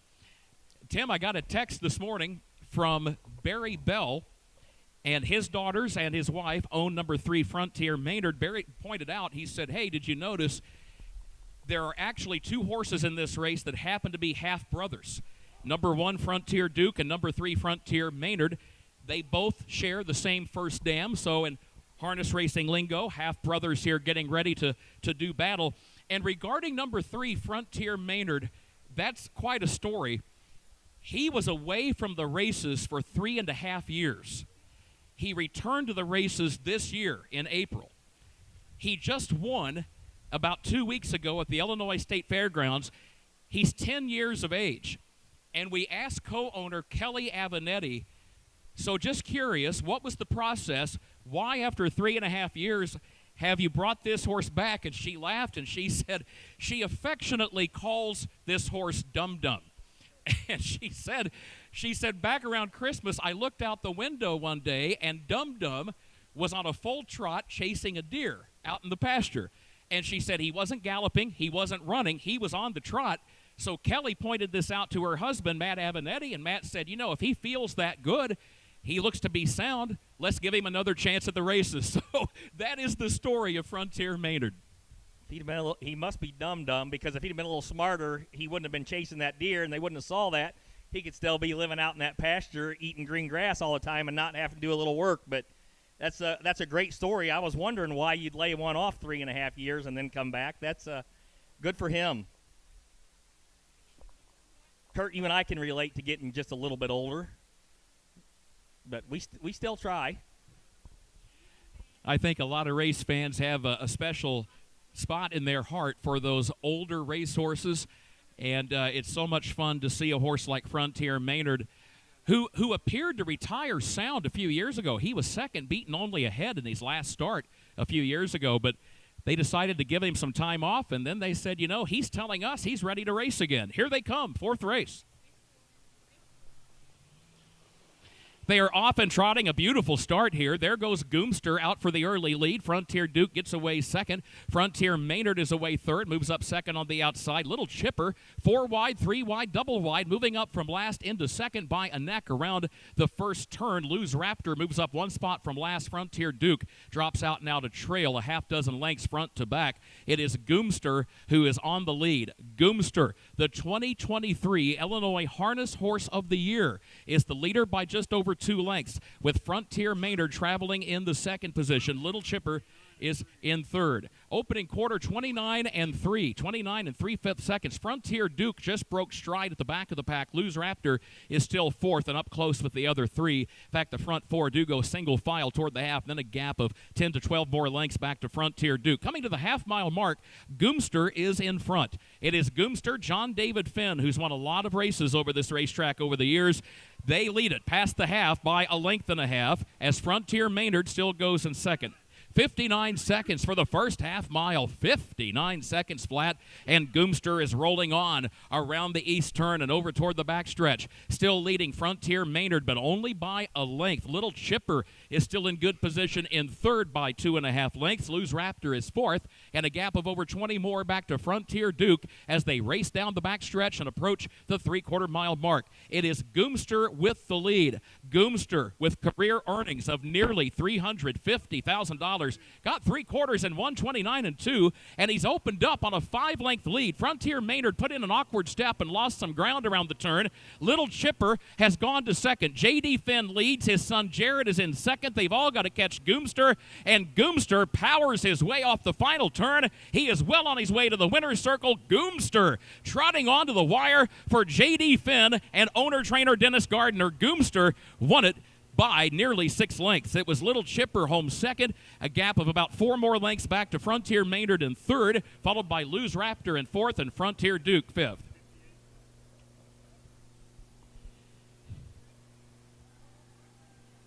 David, we can talk here till Kurt kicks back. Well, Tim, we talked yesterday about Brooklyn Jet winning the 1986 Great Midwest Trot in a time of 1:59 and 1.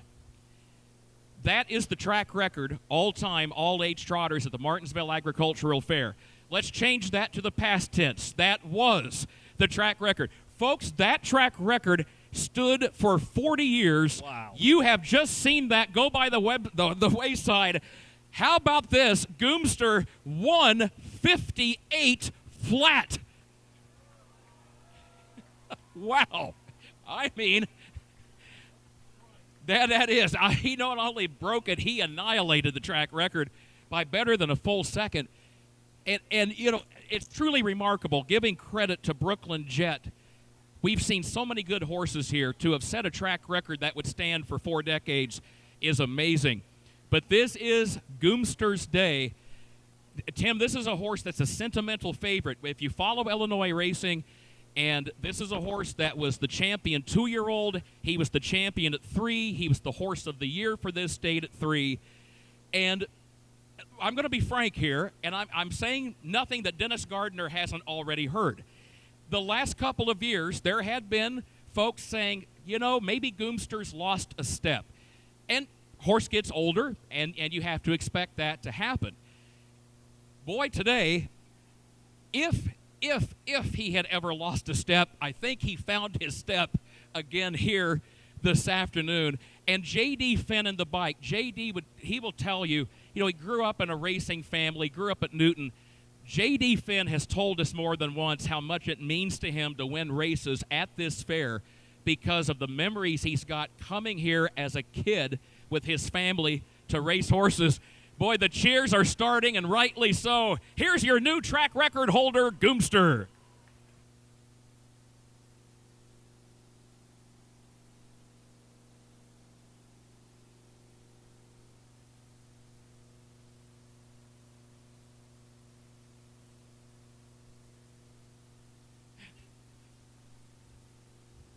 And there's Dennis Gardner with a big smile, and rightly so.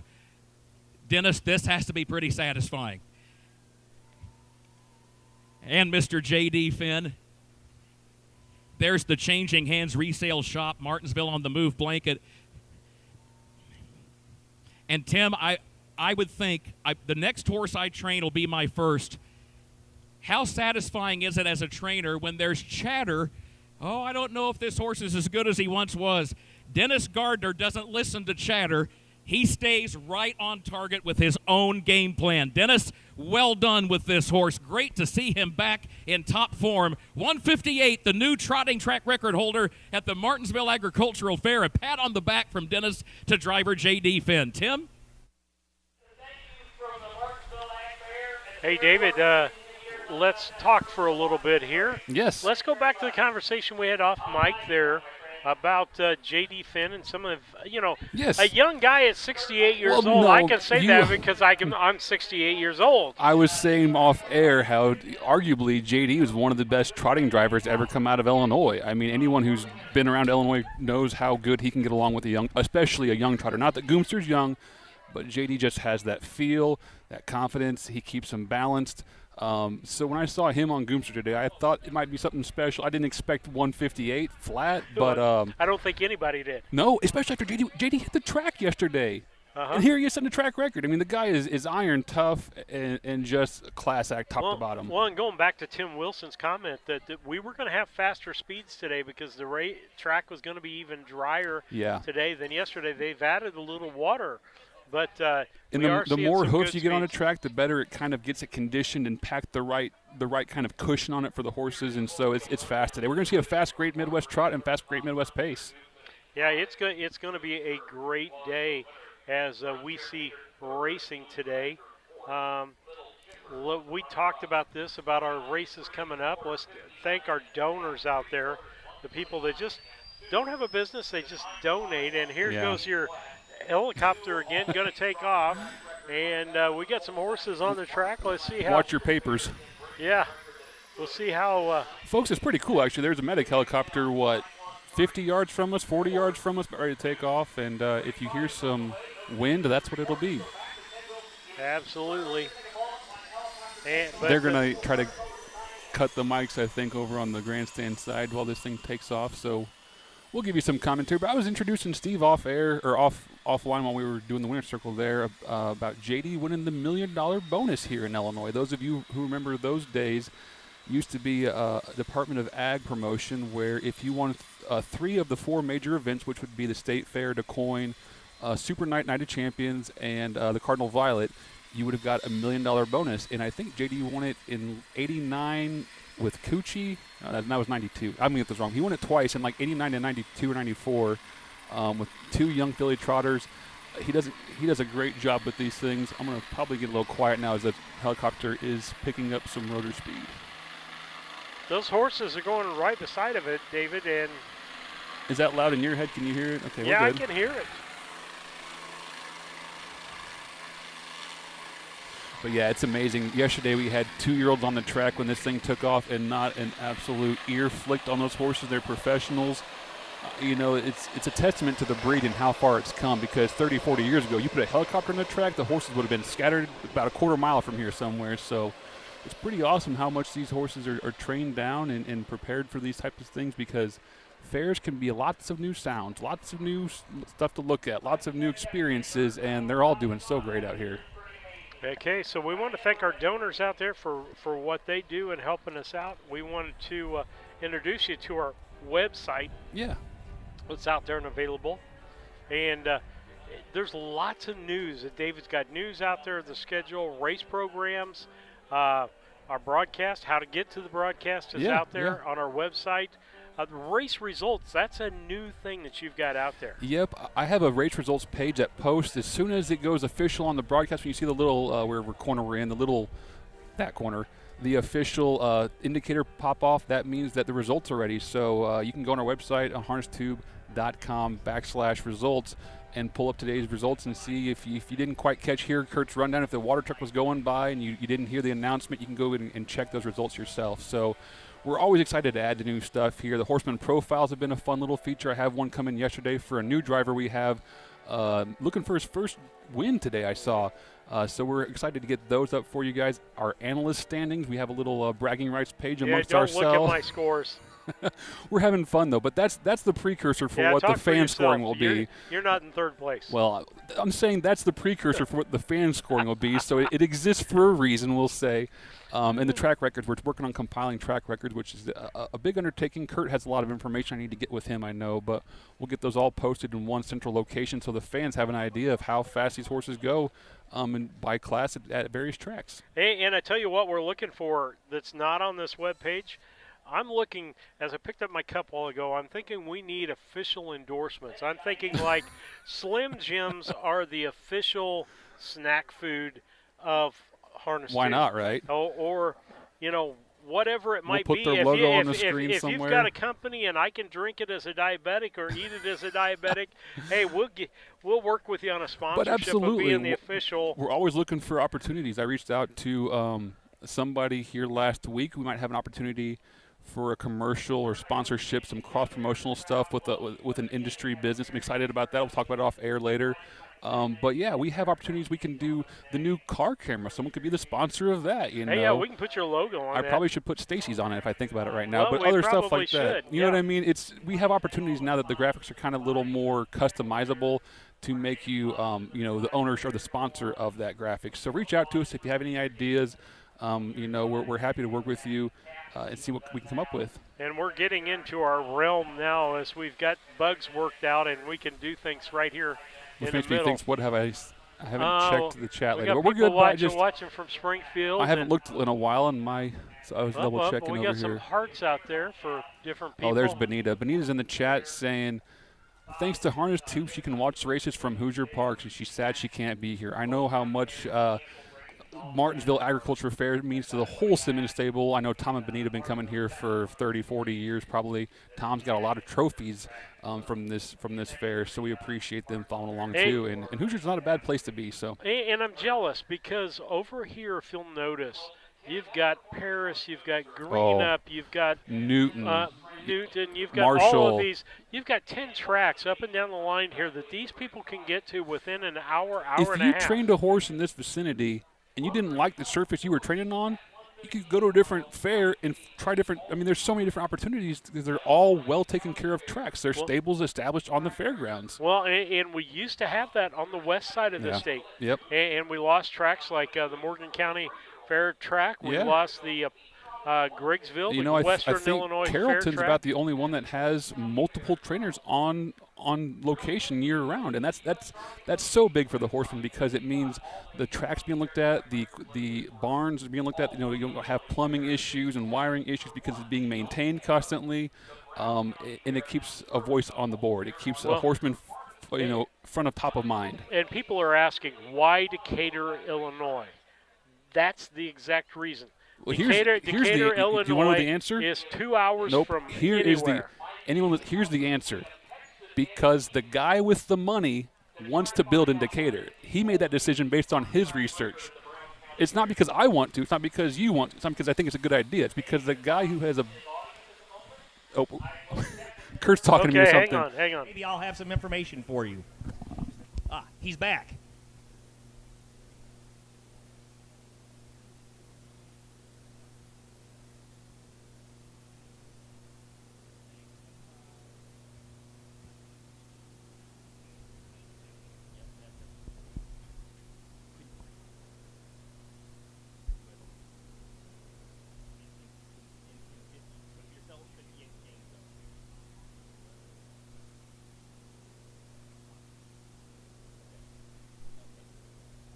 Kurt,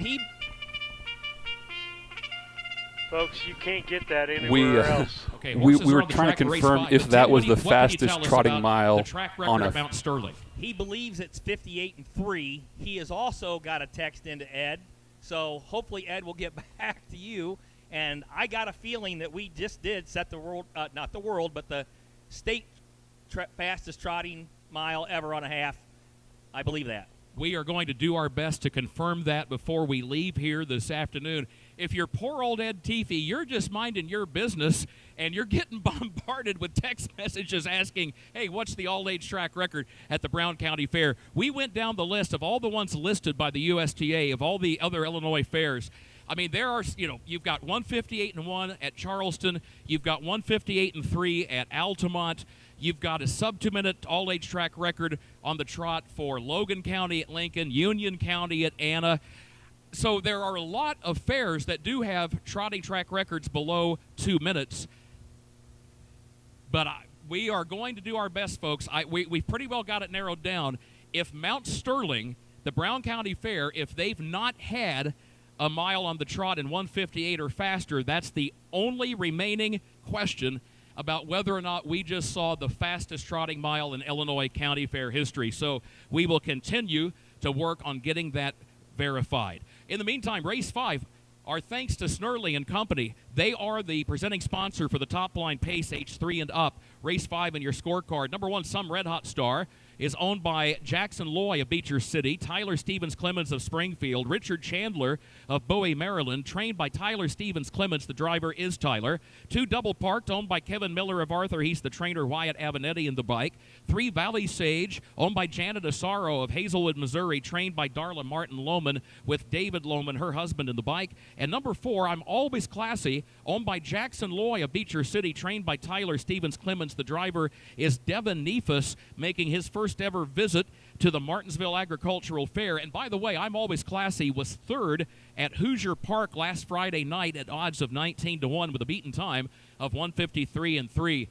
Tim, you have acknowledged the track crew this weekend. You did yesterday, you did earlier today, but they really have done a fantastic job. Yes, they have, and I was hoping if we could somehow miss that rain yesterday, because it was setting up nice earlier in the week, or earlier last week, and if we just got lucky, which we did, fortunately, I thought we'd have some really nice miles here today. And indeed, I think that might be the understatement of the day. It has been incredible. You know, we had, 3 straight miles yesterday by pacers in 2 minutes or faster. We've seen some 2-year-olds go some pretty good times for first-time starter in the month of May. And then this trotting mile by Goomster, just absolute wow. Okay. Kurt, update. The track record was 58-1 at Mount Sterling. So, in fact, we do have a new County Fair Illinois record. How about that? The Martinsville Agricultural Fair once again lays claim to the fastest Illinois County Fair trotting mile in history.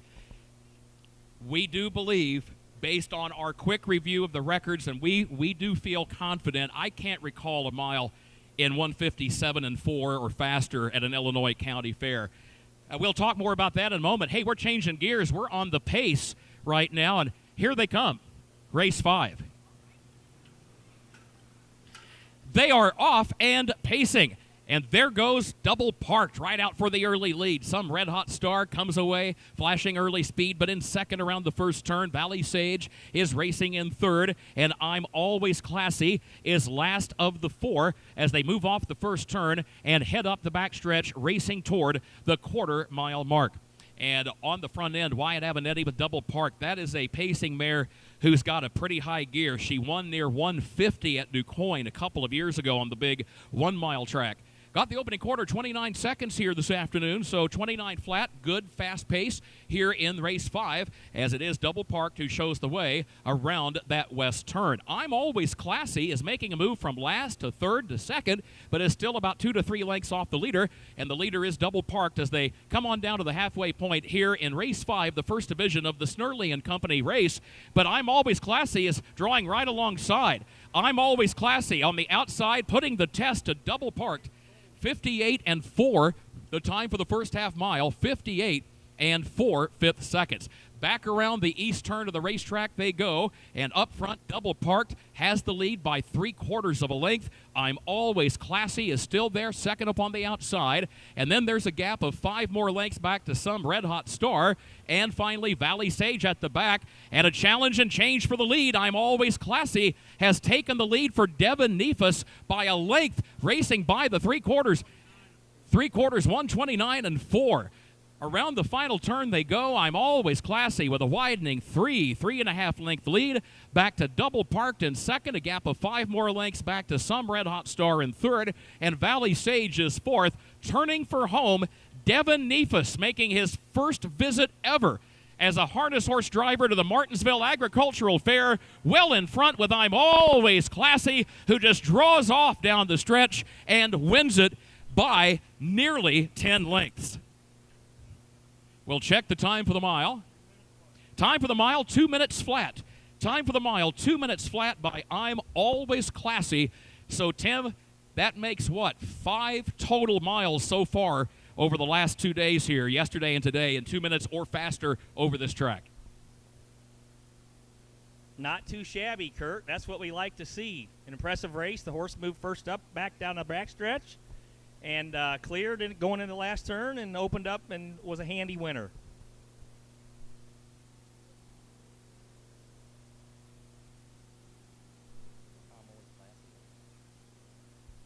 And I'm getting the nod that the winner is okay, so I'm going to go to my pick-a-winner is Kurt Miller. Picked I'm Always Classy. Kurt, you get a gift certificate to the Winnie's food stand out there. Kurt?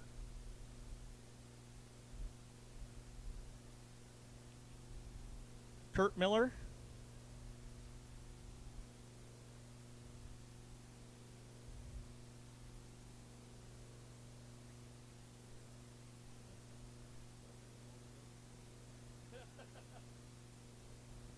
Kurt Miller, you are the winner. If you could wave or yell or something for me.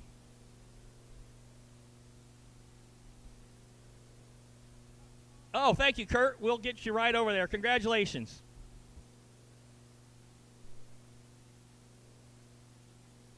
All right, David, as we're waiting for the winner to come up here. I accidentally marked it official before we had, yeah, here he comes, before I had the result up.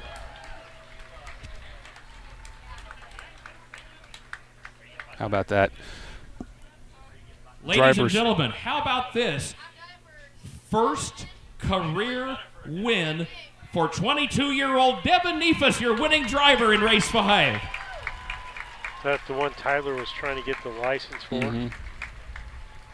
Well, I'd have to question him already. He's hanging out with That is Tyler. fantastic. Devin, 22 years of age, comes from a racing family, was born in Louisville, Kentucky, and makes his home now in Muncie, Indiana.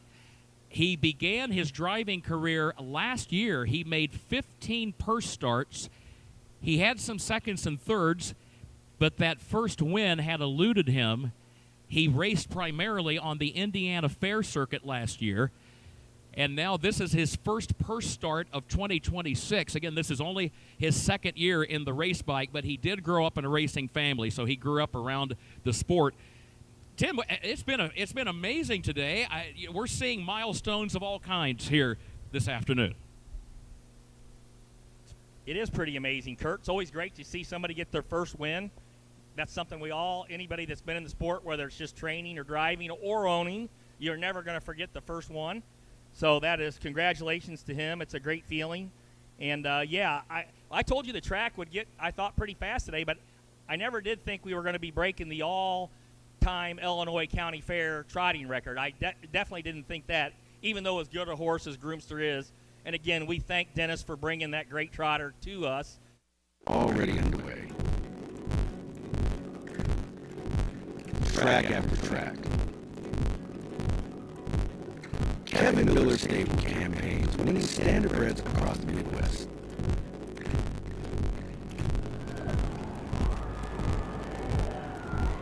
Kev Miller Stable. 217-254-0170.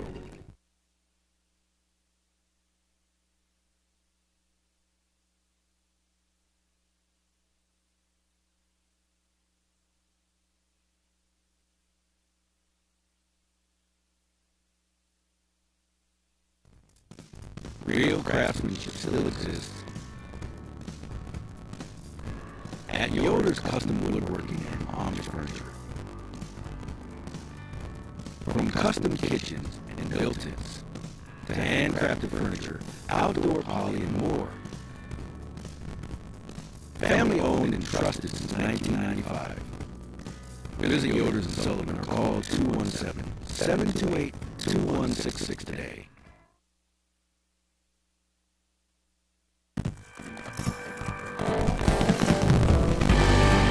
Avenatti Racing, a third-generation, family-run stable with a legacy of excellence. Centrally located between Illinois, Indiana, and Kentucky racing programs, Avenatti Racing specializes in buying yearlings, breaking, training, and racing top-performing standardbreds. Call 217-840-6469 or email AvenattiRacing@gmail.com today. Avenatti Racing, from yearling to racetrack, we build contenders.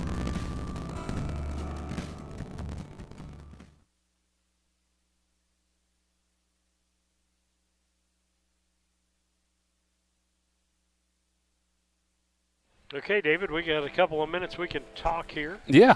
And again, a great day of racing. Young man gets his first win. Tell me about that. I don't know. No, I've never had mine. You've never had yours? No. My driving career was short-lived, I think. But no, congratulations, Dylan. That's how cool is that? He's, 22 years old. You're out here, second year driving horses. You do everything you can. I mean, that's exciting, right? I mean, Tyler Clemens. He'll remember it forever. Trying to help him get his license. It's P's. It's professional. Yeah. Is P's. For those of you not aware, in harness racing, that. There's different levels of license classification, and those of you who know pari-mutuel wagering, the big tracks where we can bet on horses, you have to have a special license for that, and it's called a pari-mutuel license. You have to have a judge watch you drive and give you, I think, 20 or 25 approved drives that they thought were satisfactory, and you did everything right. Once they prove that you're satisfactory and you're a safe driver, then they'll go ahead and give you that P, and you can go ahead and drive at the pari-mutuels.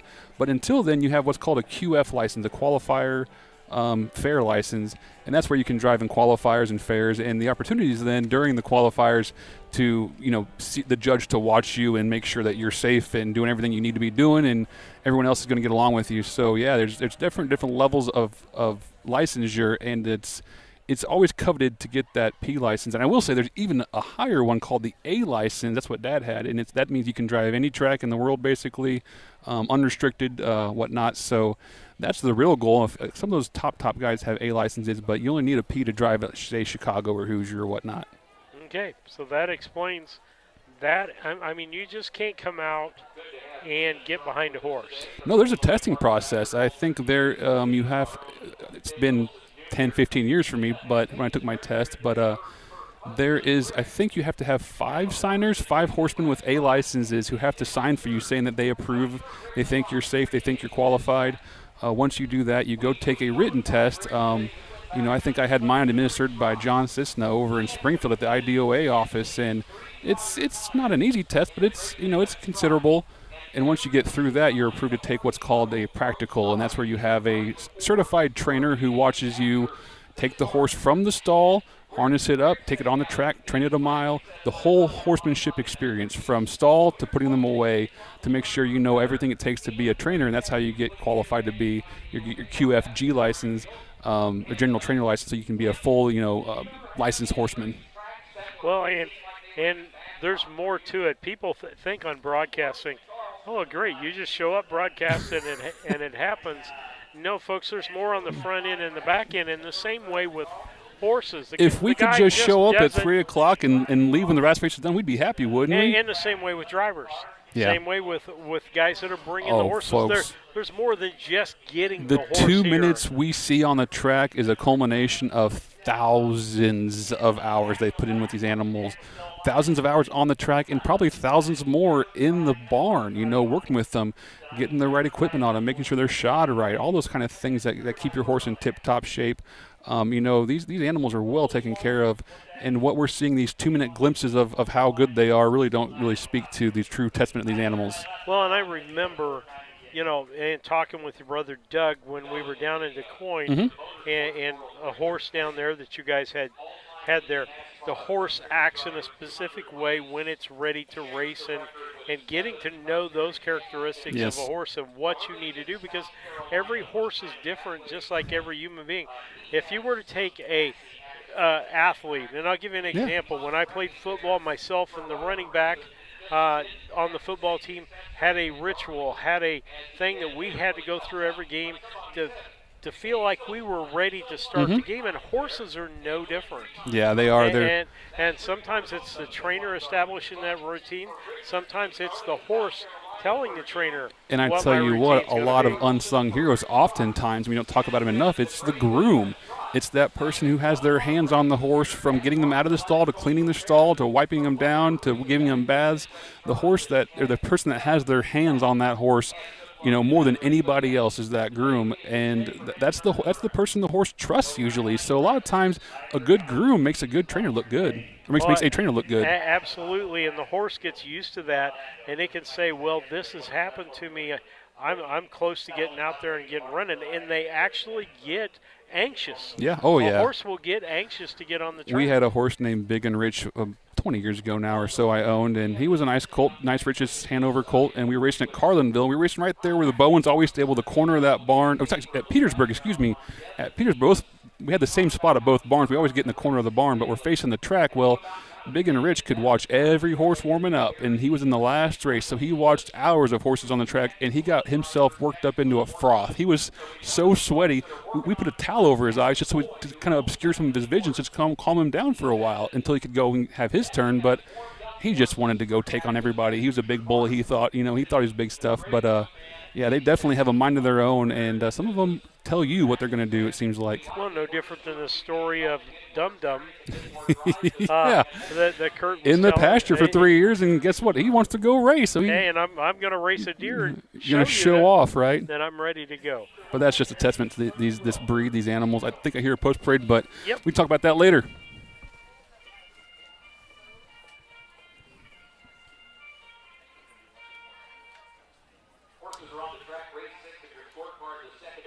There it is.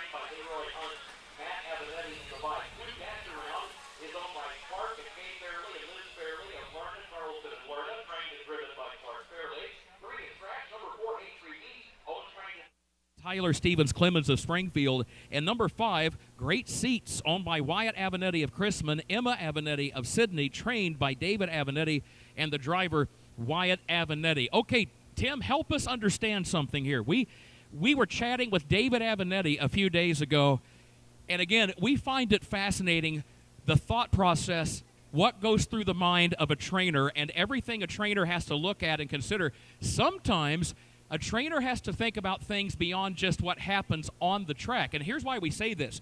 A number of folks were looking at Great Seats in the program. You know, he's been runner-up in several $20,000 races lately at Oak Grove. So we talked to Dave. We said, look, we're glad you're bringing him to Martinsville because he's a really nice horse, and it'll be fun to see him race. But people have asked, why wouldn't Dave have kept him at Oak Grove? Why pull him out of there and come to Martinsville? Here's what Dave told us. He said, we need to get a few dollars off the card. Help us understand. I mean, to me, that's counterintuitive. You want to make all the money you can. Why, in this case, is it a benefit for this horse to not be earning half of a $20,000 purse this week? Well, how we write all of our condition races in the sport is how much money you've made your last 4 starts. So if you'll look, I just looked at his lines right before you started talking about this. That 4th start down, he was second, going for a lot of money. So it's got him, he's made quite a bit of money. He's had a couple seconds, and I'm not sure what his last start was. But what happens is now once he races today, win, lose, or draw, if he wins, he's going to make $500.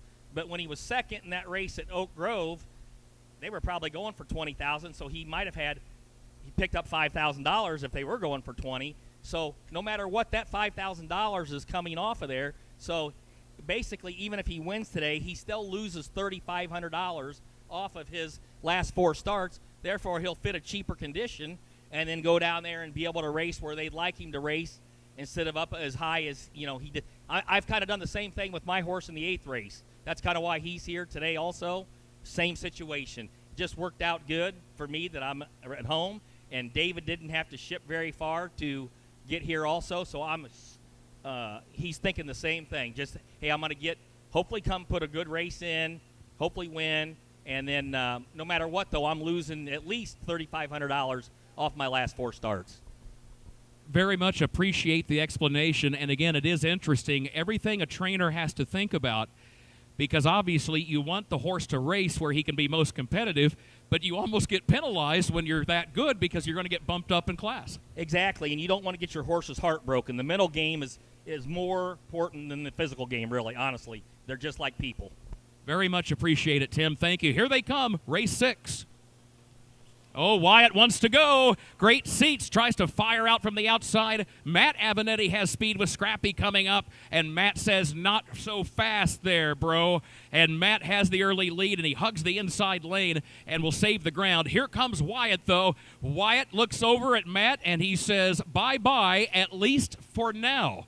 Let's see how this holds up. Very early on here in race 6, Great Seats has made the lead going to the quarter-mile mark and leads it by 2 lengths. Scrappy coming up, very tough racehorse himself. He's in second. Gap of 3, Dash Around is third, and Hey Freaky is fourth. Opening quarter, 28 and 4. 28 and 4/5 seconds for that opening quarter. Great Seats is your leader. What a talented racehorse, a winner last year in 149 and change on the big mile track at the Illinois State Fair, and back to the half-miler here today at the Martinsville Agricultural Fair. Great Seats, the leader for Wyatt Avenatti. He's still got his brother Matt right behind him with Scrappy coming up in second. Then a gap of 2 more lengths side by side for third. 58 and 1 for the first half mile, by the way. 58 and 1. That battle for third, Dash Around to the inside, and Hey Freaky to the outside. It is about 4 lengths from front to back, and the leader, Great Seats, is already on the backstretch again, making the move from east to west, headed up toward the final turn with the wind at his back, and Great Seats has the lead. Wyatt Avenatti urging him to roll on, and Wyatt has told us this is a horse he tends to start to kind of go to sleep on you. When he gets the lead, and if he doesn't see another horse, he doesn't focus like he should. So 3/4, 127 and 3. That's why you saw Wyatt reach up a couple of times with the whip, and what he's doing, he's striking the shaft of the race bike just to make a popping sound to get the attention of this horse, saying, buddy, we're not at the finish line yet. And it worked. He's staying tough, he's staying in front, and Great Seats is going to win it. Great Seats, your winner in race 6, second division of the Snurley and Company race, and won it by nearly 5 lengths on the line. Scrappy coming up with second, another 1-2 finish this week here at the Martinsville Agricultural Fair for the brothers Avenatti. Further back, Dash Around third, and Hey Freaky was fourth.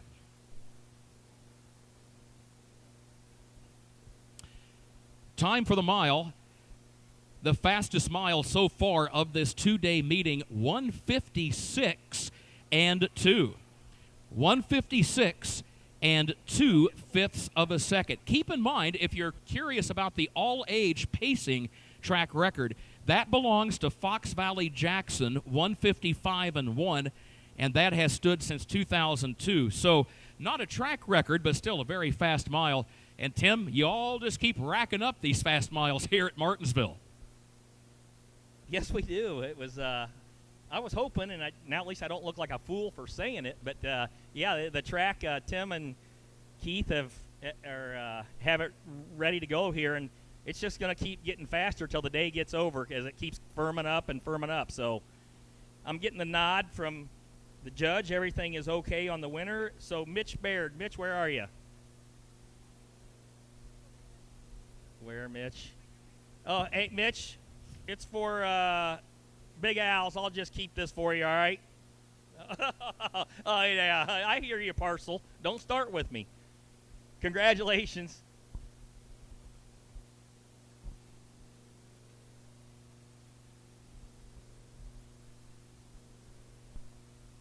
Boy, Kurt, it's been a while since we've seen 56 miles here, and never saw, obviously, 58 miles trotting, but that's impressive. I've always liked this horse since David bought him and when he started racing him at Oak Grove a couple years ago and got to see him. And I think they might have bought him online, too. I'm not sure. But, boy, he's been nice. He's been fun to watch, and I'm sure they've loved having him. And here is the winner of race 6. How about a hand for Great Seats? 156 and 2. Our thanks to our friends with Snurley and Company. They sponsor the blanket for the 2 divisions of the top line pace for horses age 3 and older. The blanket will go to Great Seats by virtue of the faster winning mile. We talked about the fact that Tina Schrock is here today, and Tim, it just dawned on me, she's also got a connection to this horse because Tina's daughter is Emma Avenatti. And when Emma married into the Avenatti family, you know, that is a pretty nice welcome to the family gift. They put her name on this horse, who's one of the best they've got in the barn. So well done to everybody connected with Great Seats. Congratulations. Congratulations, guys. Nice horse. Here's the full field rundown. It's official for race 6. From the top, Scrappy coming up was the runner-up. Dash Around was 3rd. Revelry was scratched. Hey Freaky was 4th. And Great Seats was the winner. Pennsylvania bred, by the way. Great Seats. 25th career victory. Opening quarter, 28-4. The first half mile, 58-1. 3 quarters, 127-3. And the time for the mile, 156 and 2/5 of a second. It reads 2-3 scratch 4-1. So Emma Avenatti owns Great Seats in partnership with her brother-in-law Wyatt, and of course Emma's father-in-law David Avenatti is the trainer. That's a training double today for David, and that is a driving double and a double for Wyatt as an owner today. Wyatt Avenatti now 6 combined wins yesterday and today. 7th race is on the way. A reminder, Jared Finn drives number 3, Dooleyville Lou. Number 3, Jared Finn. Tim, question for you. Okay, David, time for us to talk a little bit here as we've got some time to talk our talk points. We talked about our website the last time. Let's talk about how you can follow us on YouTube and Facebook and what the advantages are. Yeah, please do. We've been preaching it for a couple years now. We finally hit our big milestone for monetization, so we appreciate everyone helping us get to that 1,000 subscriber mark on YouTube. But it hasn't stopped growing. We still have fans out there who I got Facebook notifications yesterday and today that people are still going out and following us and subscribing to us. And we appreciate it because it helps keep you engaged with us. If we have news or if we have an update about a rainout or something we want to share with you, it tells you immediately right away. Or if we go live at a fair, if maybe we're a little behind or something, you get notified kind of when that broadcast hits the stream. So do all those things, hit all the buttons you can, like, subscribe, follow whatever the website says, and we sure appreciate every single one of them.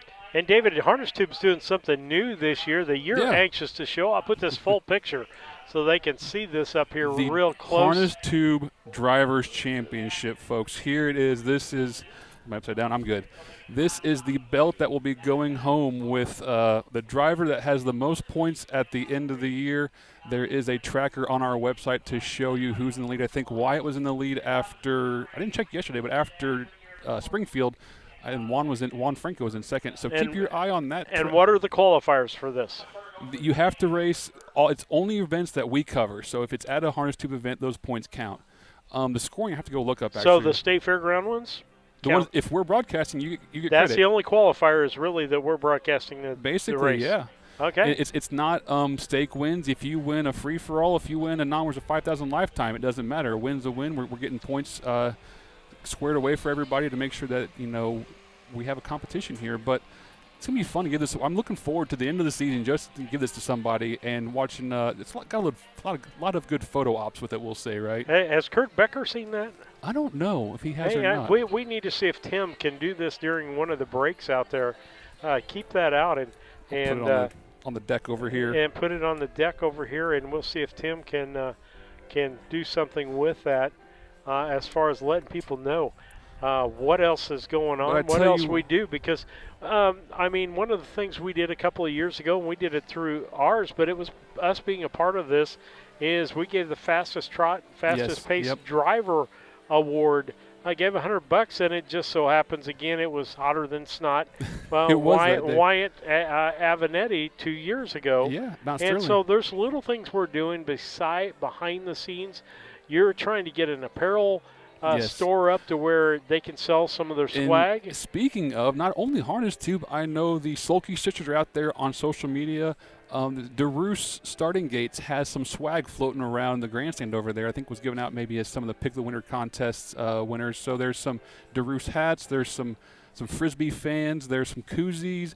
We're just trying to get the promotional items out there. Those things that you can take home that kind of etch that name in your mind a little bit more. It helps keep the horse racing top of your mind, and hopefully keeps us a little more relevant for people like legislators who need to hear about us more and more. Absolutely. Here's my new thing since I'm not getting much traction out of the food. Let's go with this route. What is your favorite? Send us a picture of your favorite race memorabilia that you have in your home. Eric Plowman, you don't count. Eric Plowman. He has he goes on eBay and has that's a collection. Right. He was trying to sell. He has that's Joe up in Balmoral. Eric's the guy from Iowa was talking to us yesterday, but he has a collection that, I mean, he's purging stuff I see that he's trying to get rid of. That he has so much, and we're talking about Dan Patch stuff from the 1920s. He has trophies from the 1950s Illinois State Fair, stuff like that. So send in your favorite one because I want to see. For him, it's his 5 things that have a "do not, I will not sell" price on them. Sure. Yeah. Those are the things. Those are the things that are priceless to you that nobody could buy. Yep. But then again, if somebody walks up and says, "What is your I can't buy it" price? Right. Yep. And Eric's had a chance to work with some great horses. He's talked about Champion on Ice he's worked with. He worked for with Color Me Best when he was with Ledford's Barn. I mean, he's been around the game a long time. He's been trusted by a lot of high-level trainers. He worked for Dirk Simpson in the day. He's been at a high level with a lot of really classy horses, and so he knows what he's talking about when it comes to memorabilia. All right. With that, we're going to go back to the track here Sounds for a little bit. June 8th, 2021. So Devin Neefus becomes the first driver in approximately 5 years, just shy of 5 years exactly, to score his first career win at the Martinsville Agricultural Fair. So kind of a neat part of your racing history here for both of those drivers. Absolutely. That's awesome. I would like to see more young drivers break their maidens here. That would be, we love that. And that's a very good memory, Leanne. That's awesome. Thanks for the info.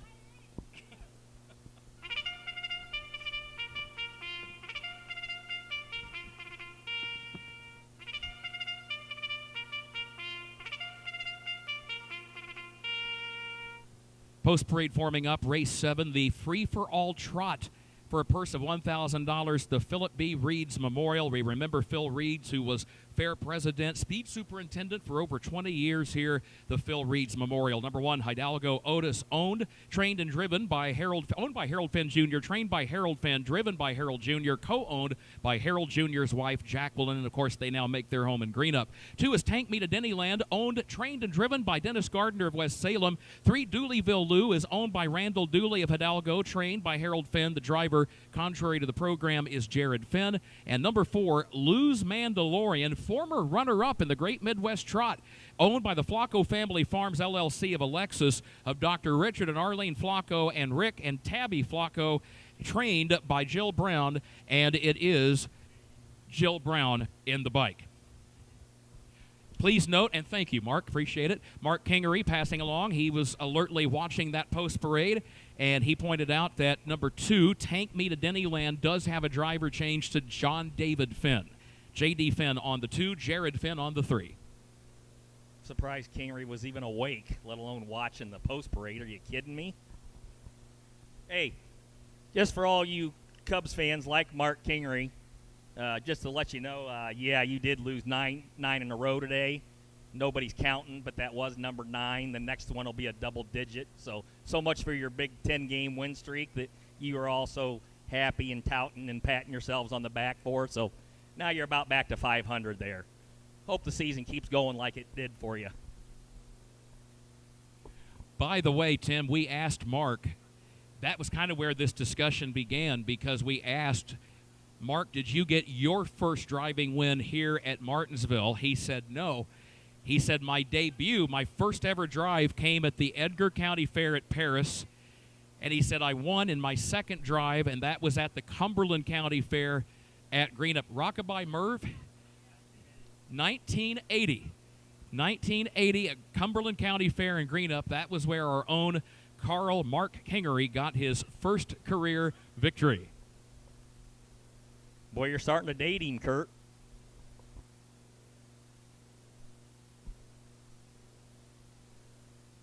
Hey, and all I can say about the Cubs fans, at least it's better than being a Green Bay Packer fan, Kurt. So I'm just going to take shots at all of them up here today. You know, I've learned over the years, when the sports loyalty discussion starts on the PA system, we are so fortunate to have wonderful racing fans.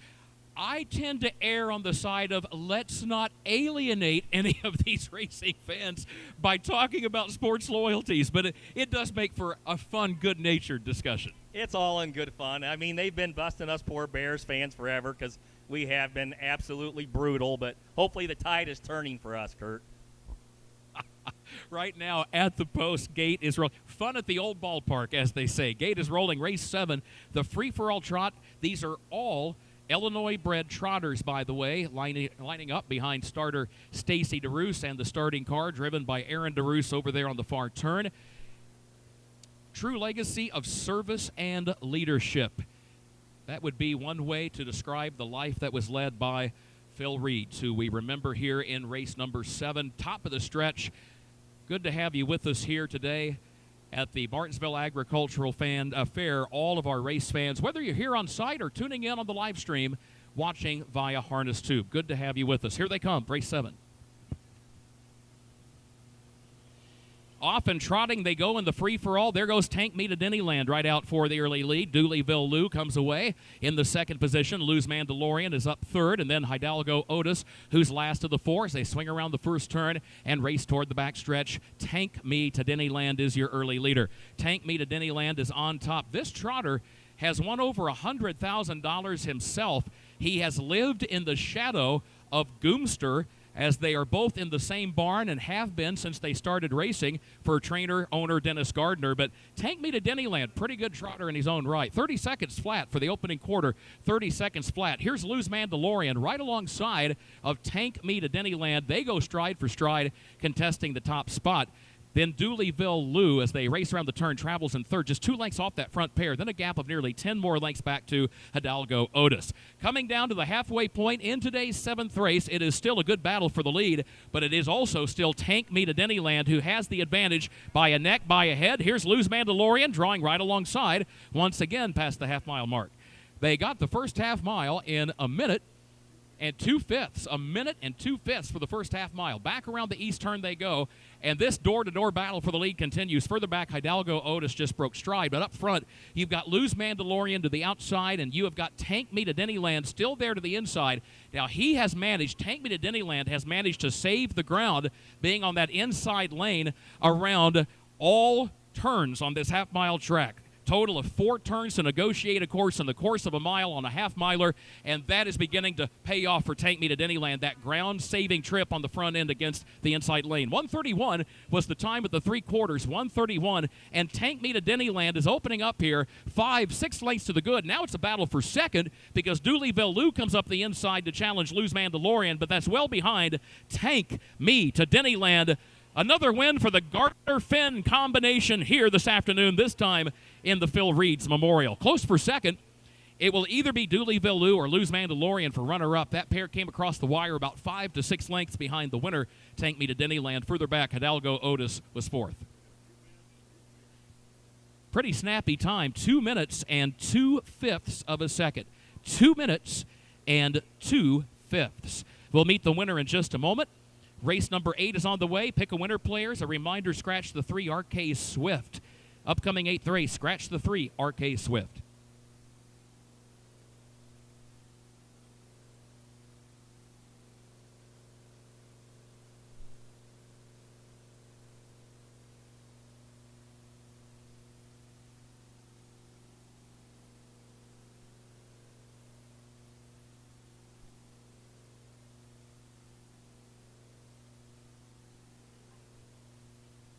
There's the blanket down trackside, the Philip B. Reeds Memorial, as we remember our friend Phil. There's Diane trackside. As always, been wonderful to have her to join us on the infield stage at the keyboard, the Clavinova. And the Phil Reeds Memorial is going to go to a horse that has just won for the 15th time in his career, Tank Me to Dennyland, bred and raised by the University of Illinois Horse Farm, part of their agricultural and veterinary sciences program. They have operated a standard bred breeding farm for many, many years, and this trotter is a product of that program. Dennis Gardner has raced this horse from day one, ever since he was a 2-year-old. Dennis, the owner-trainer, 2 wins today for him, and that's a driving double as well for J.D. Finn, as he teamed up earlier with Dennis to win with Goomster. And this horse, as we said, this horse has lived in the shadow of Goomster ever since they both started racing. But folks, I think we would all love to have a horse in our barn that's won $100,000. How about a hand for Tank Me to Dennyland?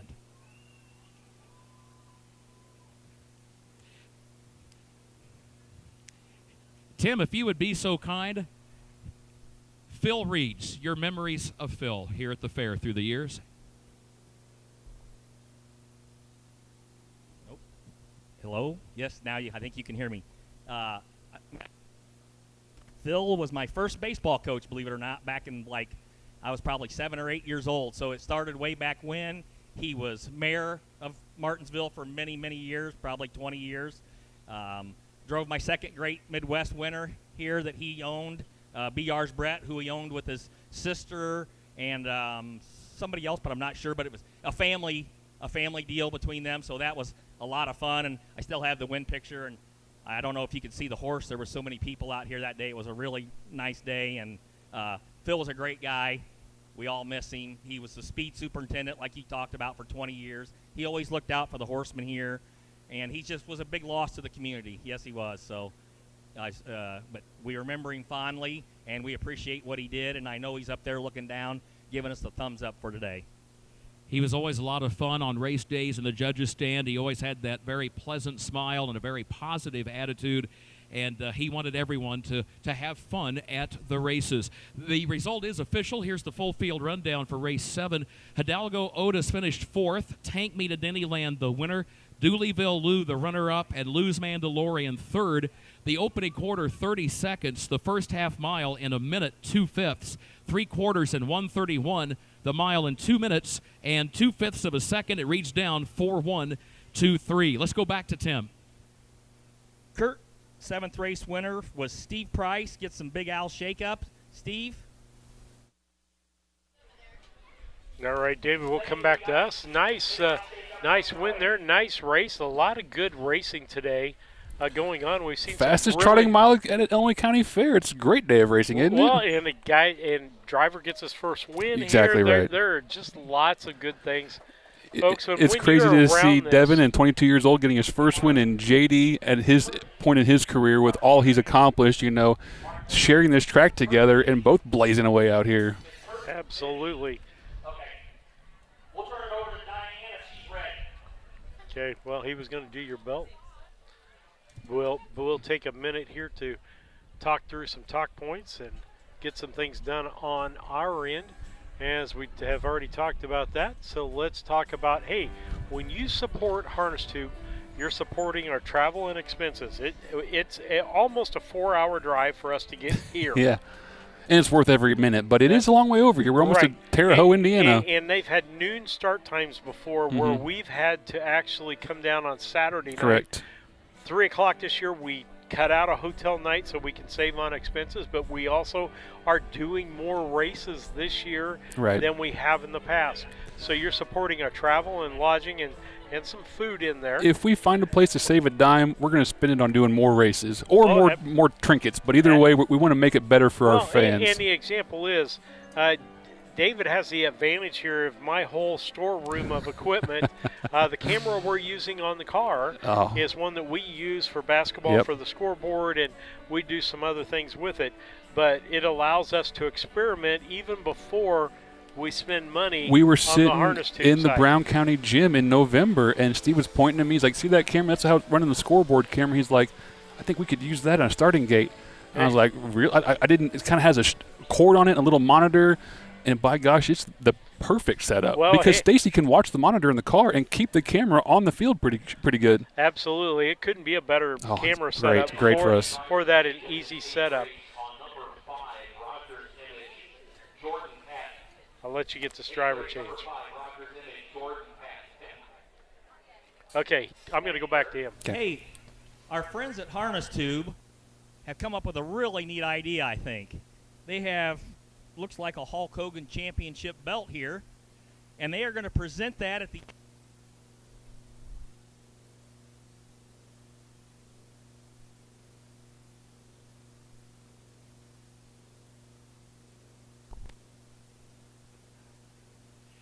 Tim, your good, dear, close friends in the judges' stand are saying you've never sounded so good. I know you find that hard to believe, that Mr. Callahan and Mr. Kingery would utter such a sentiment. Well, testing, maybe, I don't know. Modern technology, Kurt. But I may be cutting it out. Hello. Okay, let's try it. Anyway, our good friends at Harness are going to... Oh, boy. Okay, let's try. I'm going to face this way.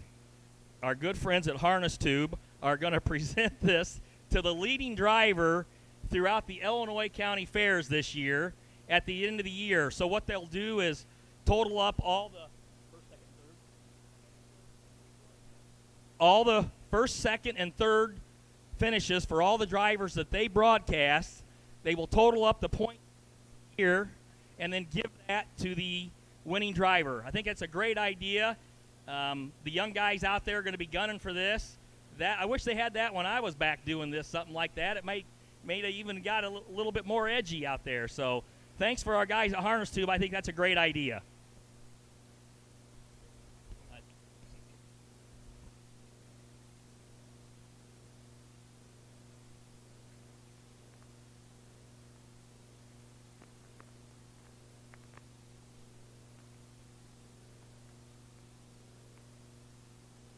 I'll bring myself back up. Steve's helping run the audio technical issues over there. So, yeah, as Tim was saying there, I pulled up the standings over here on our website. You can go to harnesstube.com/horseman/drivers championship and see the current standings. Kurt, we have somebody that knew what they were doing. And tell those judges and Kingery and Randy, I know they drive through town. I also have another job.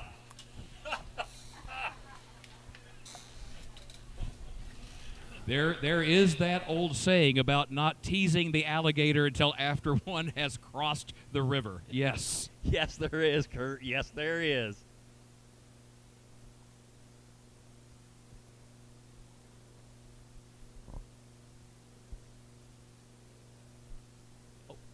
We're going to turn it to Diane while they form up in the far turn, Kurt.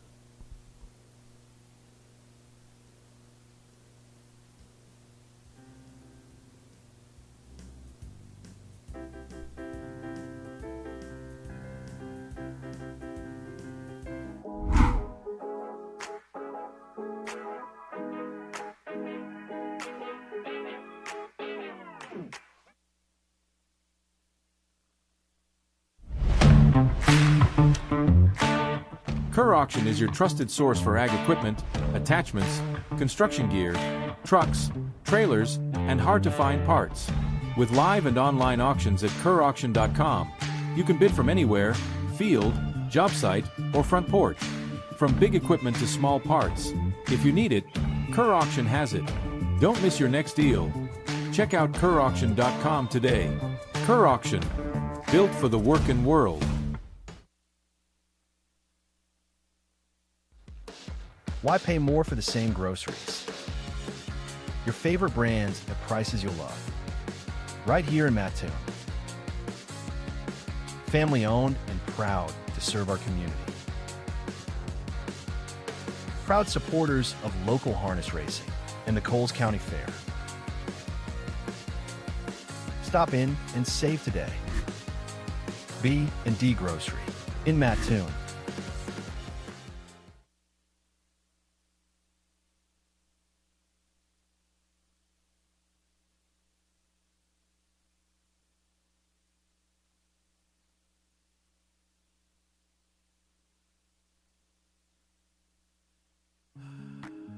Experience matters. At Simmons.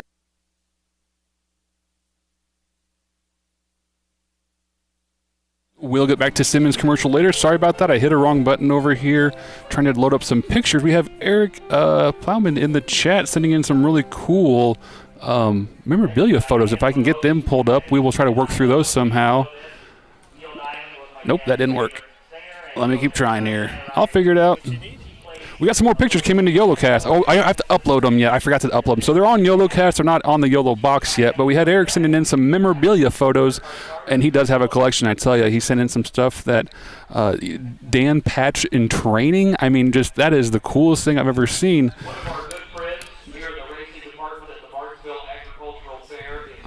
Steve's working on that over there. But, yeah, we have pictures of Dan Patch.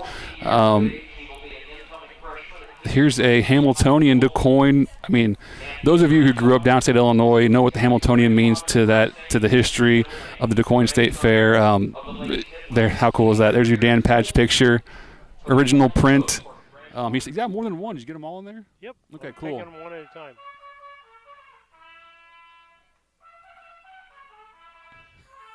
Didn't expect that.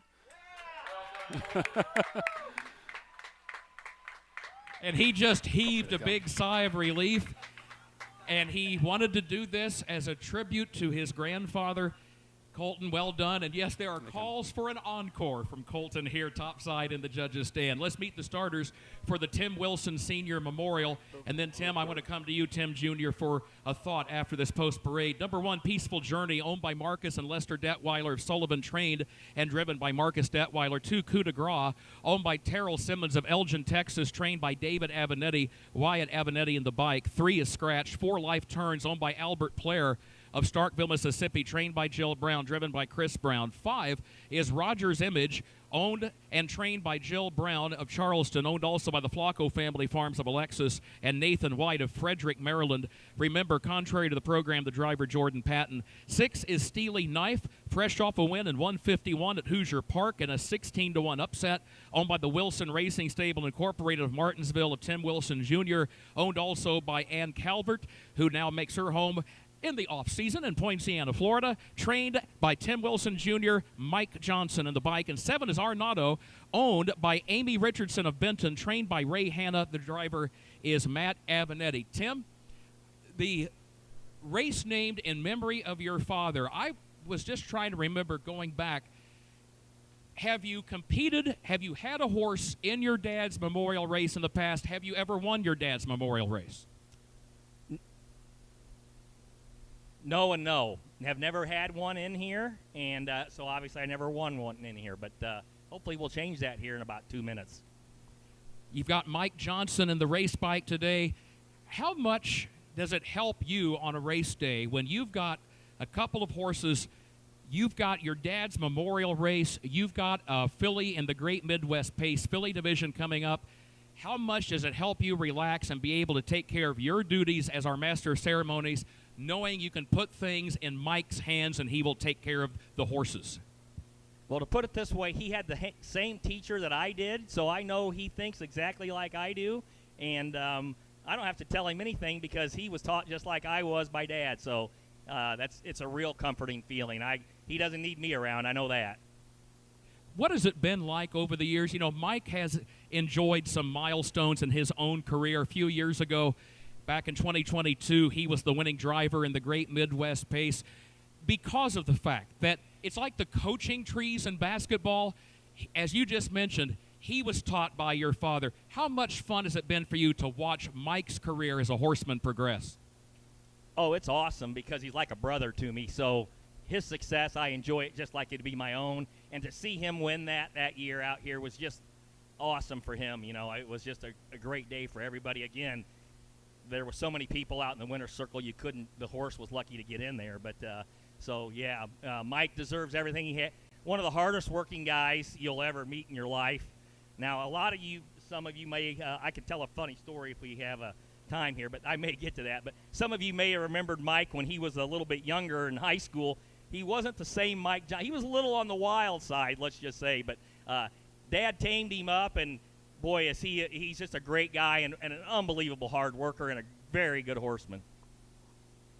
Right now, Mike is in the race bike with Steely Knife, top of the stretch. Here they come, race 8 in your scorecard. A reminder, number 7, Arnado, starts from the second tier. Here they come, race 8.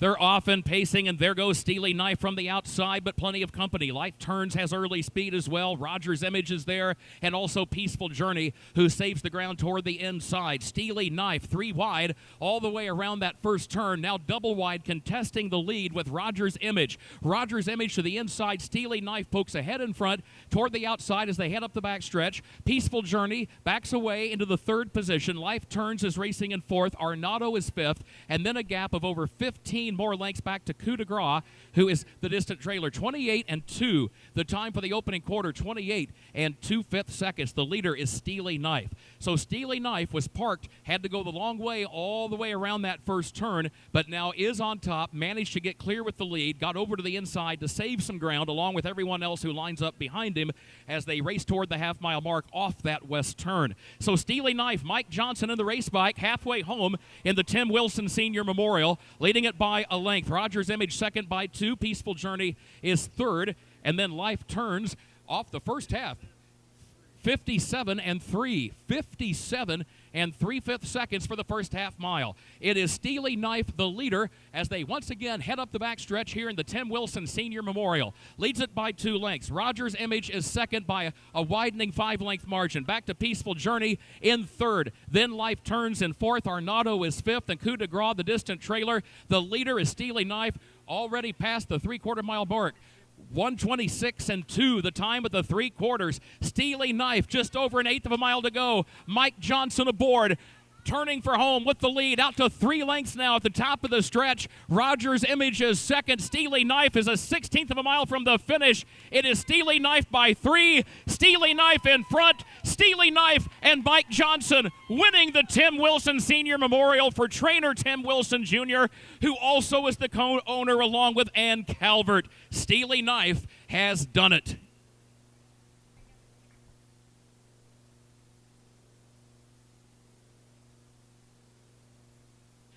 The Martinsville Agricultural Fair. This is the 80th annual. Harness racing has been a part of this fair from the very first fair in 1946. Ladies and gentlemen, you have just seen the fastest mile ever over this racetrack, 1:55 flat. That's pretty cool.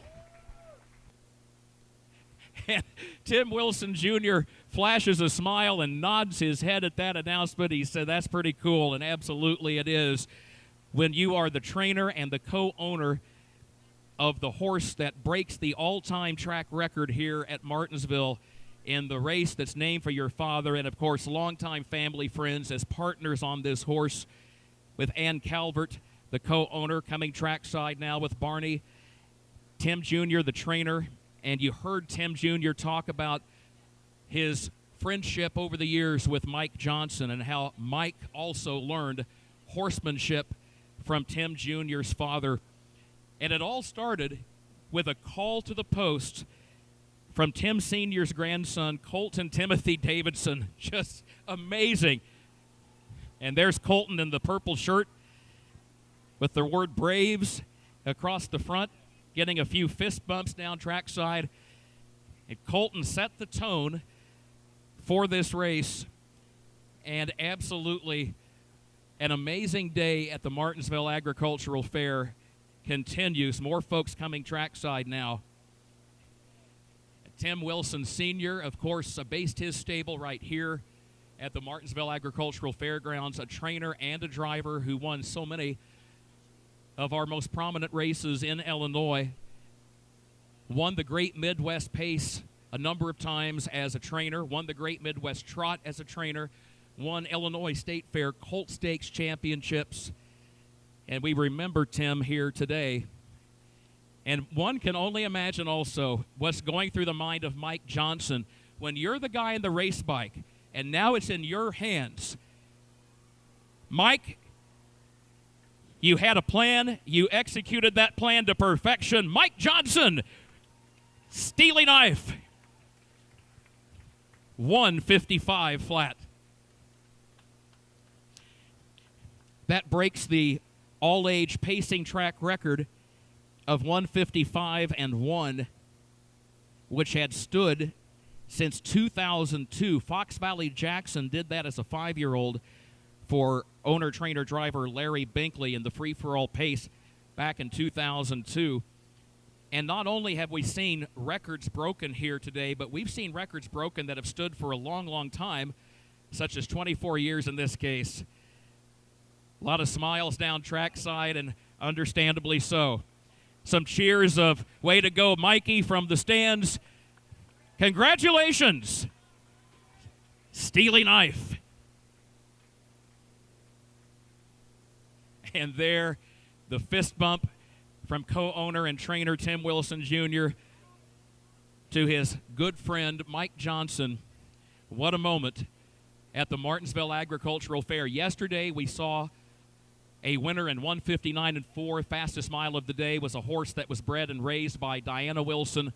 Today we see the Tim Wilson Senior Memorial result in the fastest mile of all time with Wilson family and friend connections. We'll give you the full rundown in a moment. Tim, I can't imagine what this last 2 to 3 minutes here has been like for you. Well done and congratulations. It was pretty cool. I never thought I'd have the track record here because I wasn't sure I'd ever race a horse that was good enough or have the track good enough like it was. So I was surprised about that. And, yeah, very happy. And we'll start worrying about I told you, Kurt, you only get to enjoy things a little bit as a trainer. Now I'll start worrying about a race 11. And if we can do pretty good in there, then it'll be a good day. Otherwise, I'll be thinking about what we could have done in race 11. So we'll take race 8 for a moment, but time to start focusing in on race 11 now. The winner, Kerry Downey, some big owls. I saw Coach sitting, yes. Coach, did you get that update on that Cubs streak? Yeah, that's what he's a Cardinal fan, so all you Cub fans can hate on him. I'm a White Sox fan, so I guess I don't have a lot to brag about, but yeah, so anyway. Diane, are you ready? We will turn it over to you. Tim, if you want, real quickly, I will pass along the full field rundown, then we'll get to Diane. Here is the official result for race 8. Peaceful Journey was 3rd. Coup de Grace was 6. RK Swift was scratched. Life Turns was 4. Rogers Image, the runner-up. Steely Knife, the winner. And Arnado finished 5. The quarter, 28-2. The first half mile was 57-3. First quarter, 28-2. First half mile, 57-3. 3 quarters in 126-2. And the mile in 155 flat, all age, all-time track record here at Martinsville. Reads down 3-6 scratch, 4-2-1-5. Race 9 on the way, no scratches, no driver changes. Here's Diane. Trainer Tom Simmons, along with wife Benita, has built a legacy of developing and racing championship standardbreds. From yearling to winner's circle, every horse is guided with experience, expertise, and care. Simmons Stable, 217-801-4246.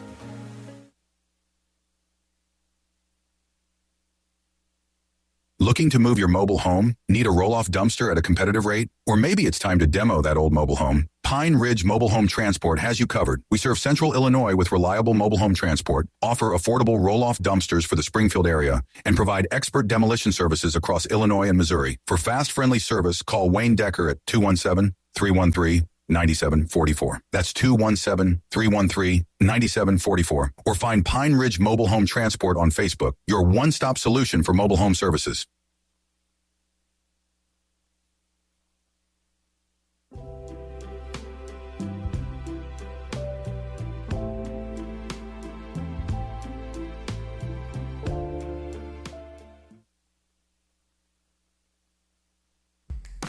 This Labor Day, the future of Illinois harness racing takes center stage. Walk the barns. Study the pedigrees. Watch them move. And invest in tomorrow's winners. From proven bloodlines to rising stars. Illini Classic Yearling Sale, where champions are found. Long before the crowds arrive, the work is already underway. Track after track. Kevin Miller Stable campaigns winning standardbreds across the Midwest.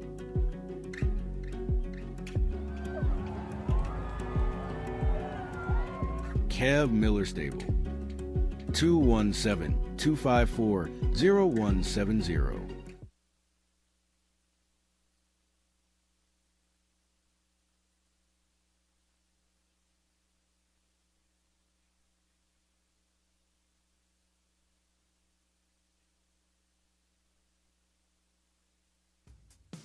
Real craftsmanship still exists at Yoder's Custom Woodworking and Amish Furniture. From custom kitchens and built-ins to handcrafted furniture, outdoor poly, and more. Family owned and trusted since 1995. Visit Yoder's in Sullivan or call 217-728-2166 today.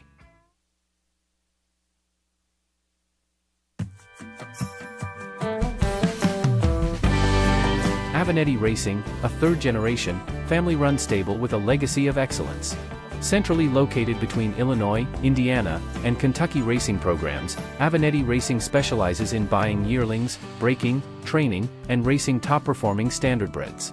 Call 217-840-6469 or email AvenettiRacing@gmail.com today. Avenatti Racing, from yearling to racetrack, we build contenders.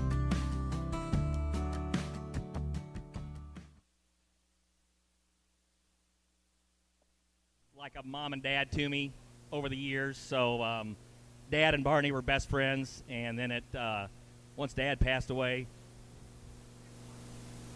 Barney just kind of took over. So thank you very much for supporting me throughout my career. I owe you guys more than you'll ever know.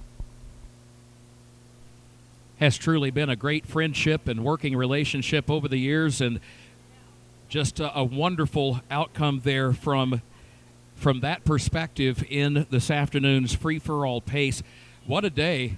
And we're just now getting to the Great Midwest. We're just now getting to the featured race on the day. This has been incredible. Starters are out.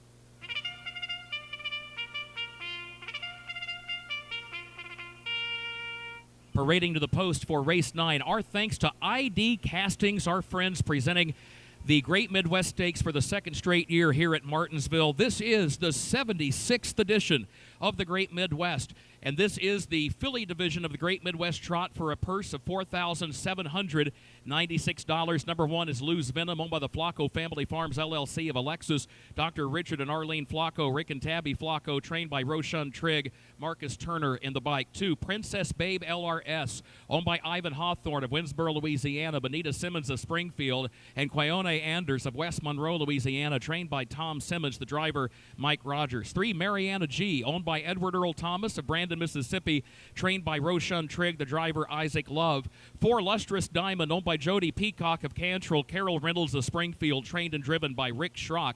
And number 5, Fox Valley Pride, first career start, and it comes in the Great Midwest Trot, owned by Larry Longnecker of Sumner, trained and driven by Darla Martin Lohman. And remember, those are the winning connections of the Great Midwest Trot from last season, but of course with a different horse, as this race is restricted to horses 3 years of age. You've got Illinois breds, all except for number 3, Mariana G, who is a Pennsylvania bred. We talked about Rick Schrock, the trainer driver of number 4, the tough luck he's had 3 times. He has been in the Great Midwest Trot over the last 20 years or so, and every single time the horse he has driven has broken stride either just before or shortly after the start. He's won a lot of races here, but this race has never been particularly kind to Rick. We'll see if his luck will change. And, Tim, one of the things that I know folks are going to say this isn't possible. Trainer Tom Simmons, who's got number 2, Princess Babe LRS. Tom has won 10 combined divisions of the Great Midwest Pace over the years. Unless something slipped past us, we cannot find where he has ever won the Trot as a trainer. Now, he's won it twice as a driver, but each time he was driving a horse from someone else's stable. A trainer came to him and said, hey, could you drive for us? Now, let's put that in context. I don't think Tom has had a lot of starters in the Trot. I think that generally speaking, he has focused on the pace over the years. But you think about Tom Simmons, 10 combined divisions that he's won in his career in the Great Midwest Pace. This might be, if Princess Babe LRS wins, this would be his first win in the Trot as a trainer. That's very interesting, Kurt. Yes, and so hopefully somebody's luck's going to change here real soon. And we will soon find out. Top of the stretch, you've got 5 3-year-old trotties, fillies lined up on the starting gate. ready to roll in the 76th Great Midwest Stakes. Here they come, race 9, presented by ID Castings. They're off and trotting, and there goes the Tom Simmons trainee, Princess Babe, LRS. Mike Rogers on the bike, wasting no time, getting right to the front, taking the lead into the first turn. Lose Venom comes away in second, and then a gap of 3.5 lengths back to Mariana G in third position off the first turn. Lustrous Diamond, so far so good for Rick Schrock and his filly here, staying on gate on the trot in fourth. Up the backstretch they go, and Fox Valley Pride, that first-time starter, hanging right with the other four. Fifth, but close as they head up the back stretches. They all line up nose to tail along the inside lane of the racetrack past the quarter. And it is Princess Babe, LRS, in 32 and 2 for the opening quarter. 32 and 2/5 seconds. Princess Babe, LRS, is your leader. Leads it by 1 length. Lose Venom goes second by a length. Mariana G is racing along in the third position. No one stepping out of line just yet. Lustrous Diamond in fourth, and first-time starter Fox Valley Pride is at the back as they come toward the half. Lustrous Diamond, Rick Schrock making a move from fourth.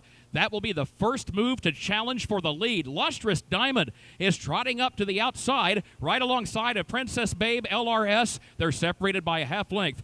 1:06 the time for the first half mile, and that probably explains the move by Rick Schrock, because Rick sensed it was a fairly soft pace up front, and he decided it's not going to do me any good to sit back at this point. We need to press this leader. If not, she's going to steal this race. And Princess Babe, LRS, opens back up on the lead. Lose Venom is a threat here, folks, looking to the outside from second. Lustrous Diamond lost a position around the east turn and is now in third, 3 lengths off the lead. And then you've got Mariana G in fourth, and Fox Valley Pride is fifth.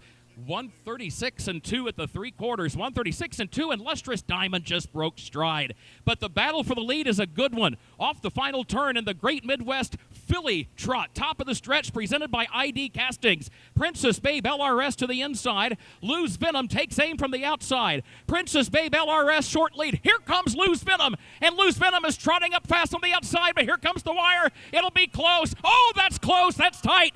That's a photo finish. That's a photo finish.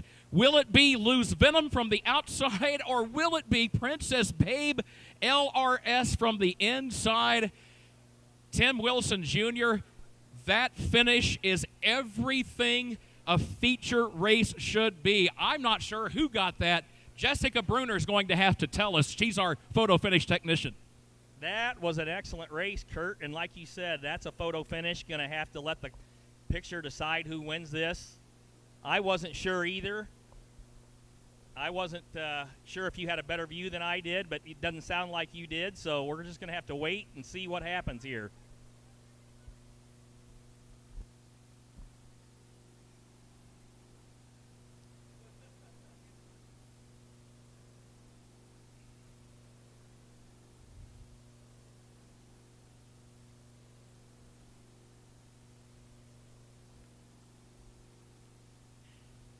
Waiting for result of the photo between Lose Venom and Princess Babe, LRS. Lose Venom, by the way, races for the Flacco family farms and trainer Roshan Trigg. They have won several editions of this Great Midwest Trot over the years. In fact, the Flacco family farms has won this race on 5 occasions from 2017 through 2024, every time winning with a homebred. And Roshan Trigg has trained all but one of those winners for the Flacco family farms. Guess what? The Flacco family farms has added another Great Midwest Trophy. Number 1, Lose Venom, is your winner of the filly division of the Great Midwest Trot. Oh, okay. Very good. Flacco family farms, one of the all-time leading owners in this race. This is win number 6. They swept both divisions in 2017. They won it again in 2019, 2023, and 2024, and now in 2026. And again, Roshan Trigg has trained all but one of those winners. The other was trained by Jill Brown. This is the first, how about this, folks, first Great Midwest Trot title for that man right there in the blue and white colors, Mr. Marcus Turner.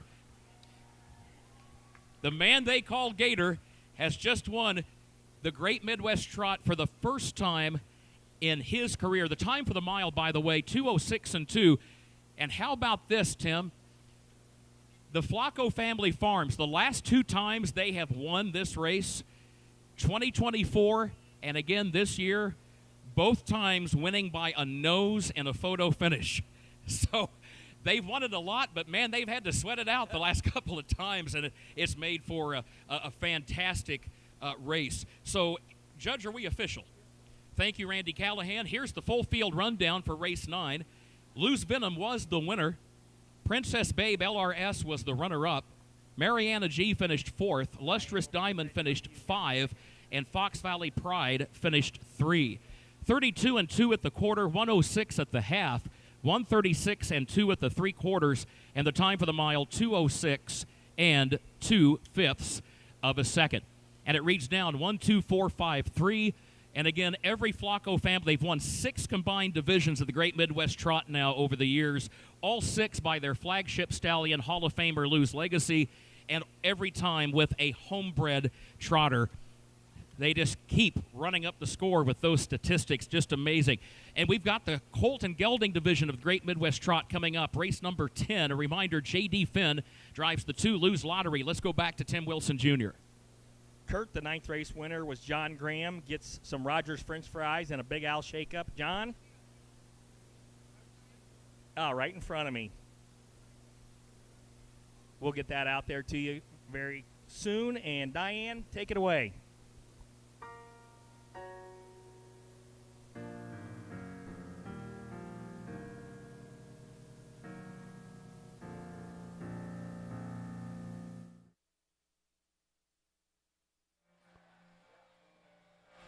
All right, everybody, back with you. Steve Surratt, David Brink, back with you on the broadcast today on Harness Tube. Hey, I've made it through the weekend without saying BC Hornet Sports. That's good, isn't it? That's a thing in itself, but final results were up there for you. With good racing today. We're glad that we can be on board with you and have the racing for you.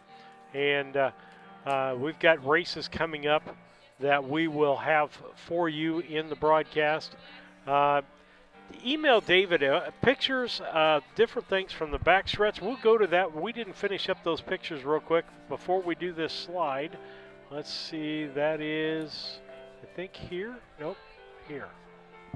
That's the single G photo. That's Eric said. That's Eric Plowman. That's probably his prized possession. That's one of his favorite memorabilias that he's got. Single G. There we go. That is a Yannick Gingras autographed foiled again action figure. That horse made 7 point something. No, how much? That's wrong. He made a ton of millions of dollars. I'll say. Bunches of gobs. I'm gonna forget. Yeah, it was 5 or 7 million. I'm confusing him with Nick Wicked, but he was the richest standardbred of all time. I think he made 7.1 or 7.2. There's Amelia again. Yeah, love seeing her. Getting some emails coming in. Dan Patch print. I love that. You know, that's the iconic image everyone's kind of seen before. And there's a Dan Patch training mile. And look, they're training to a 4-wheeled sulky. Yeah. I mean, we're talking about turn of the century time stuff. And I think I see a silk hat on him and training a horse in a suit coat, or not a suit coat, at least a coat, a buttoned-up coat like that. Looks like he's a conductor on a train or something. He's dressed better than I am, and he's training horses. That's really cool to see. Thanks for sending those in, Eric. You're really, really lucky to have those in your possessions. Oh, Hambletonian went down in DuQuoin, yeah. In DuQuoin. And one of the things I didn't realize, David, is Hambletonian, but about DuQuoin. DuQuoin used to have thoroughbred racing on a regular basis down there, from what I understand. I don't know the whole details on it, and I know they had a little quarter horse meet recently, but yeah, there's some thoroughbred racing down in southern Illinois, and DuQuoin definitely used to have a couple days they'd race. I'm not sure when or how that meet happened, but yeah, there's an experience. There's definitely some history there. And down around when we were kids, Greenup used to race thoroughbreds. Martinsville raced thoroughbreds. Marshall, maybe Paris. I'm forgetting some. But some of these tracks that are really wide, they could get, full thoroughbred fields on, and they'd have, harness races, maybe 4 races, and then they have a thoroughbred race or 2 and kind of have a full day of racing for all the fans. And they really love their racing down here. Absolutely. And to me, it's good, wholesome entertainment. County fairs, and we're seeing kind of a trend of families going back to wholesome types of entertainment. Yes, it's not inexpensive, but I can tell you, coming to a county fair and feeding your kids fair food is cheaper than going to a Cardinal baseball game. You're absolutely right, and it's something they're going to remember. You know, it's kind of hard to get them out of the house sometimes because it's not something they're interested in. They want to stay on their iPad or their TV show they're used to. But this is something they'll remember. You know, there's something, seeing a 1,000-pound animal 10 feet from them going 30 miles an hour, you know, the sweat, the snot, it's really impressive. And there's always an exciting storyline to talk about. We had the Tim Wilson. We have track records falling left and right today. We have first-time, you know, driving wins. We have generation, you know, Tim winning his dad's race with his own horse and his buddy driving. I mean, the stories just write themselves. Oh, and his nephew called a post up there. So, I mean, it's just – this is the kind of stuff you tell your friends about. I never told a friend about a game I played online or some video clip I saw, but this is the stuff I'll remember, you know. Or a cool ride or some fair food that you had, or I hear you talk about experiences that when we went up to Morrison, you talked about your trips up to Morrison and those things. Lisa talks that they used to make the county fair circuit. Yeah. That was their family thing. They were at the Western County Fair because it was the first fair of the year. Graysville. And if they weren't there, there was something wrong with that.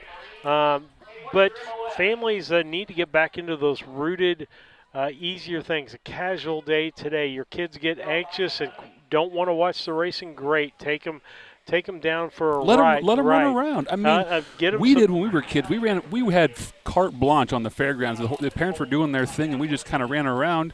And you grow up, you learn a lot. You get out into life, you have experiences. It's all controlled environment, good, clean fun. So it's something. Is that the end of the last race? How close it was? Name it, yeah. Literally.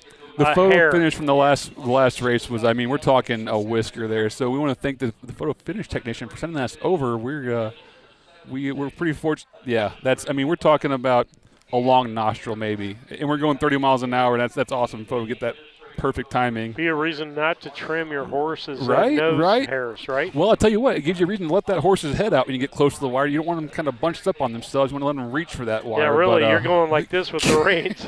Reach out there. Reach out there. But congratulations to lose. I didn't get the results for that last race. I'll catch up on those later. I apologize for that. But congratulations to Lose Venom, Marcus Turner, Roshun Trigg, Flacco Family Farms. They've been a supporter of ours for years. You know, Doc's a recent Hall of Fame inductee. You know, congratulations on that. They've done so much for the sport. We appreciate it. I think I hear a call to post. Let's go to race 10, I guess. I heard some people saying you couldn't, but Diane played happy birthday to you. So we heard it over here. It sounded great.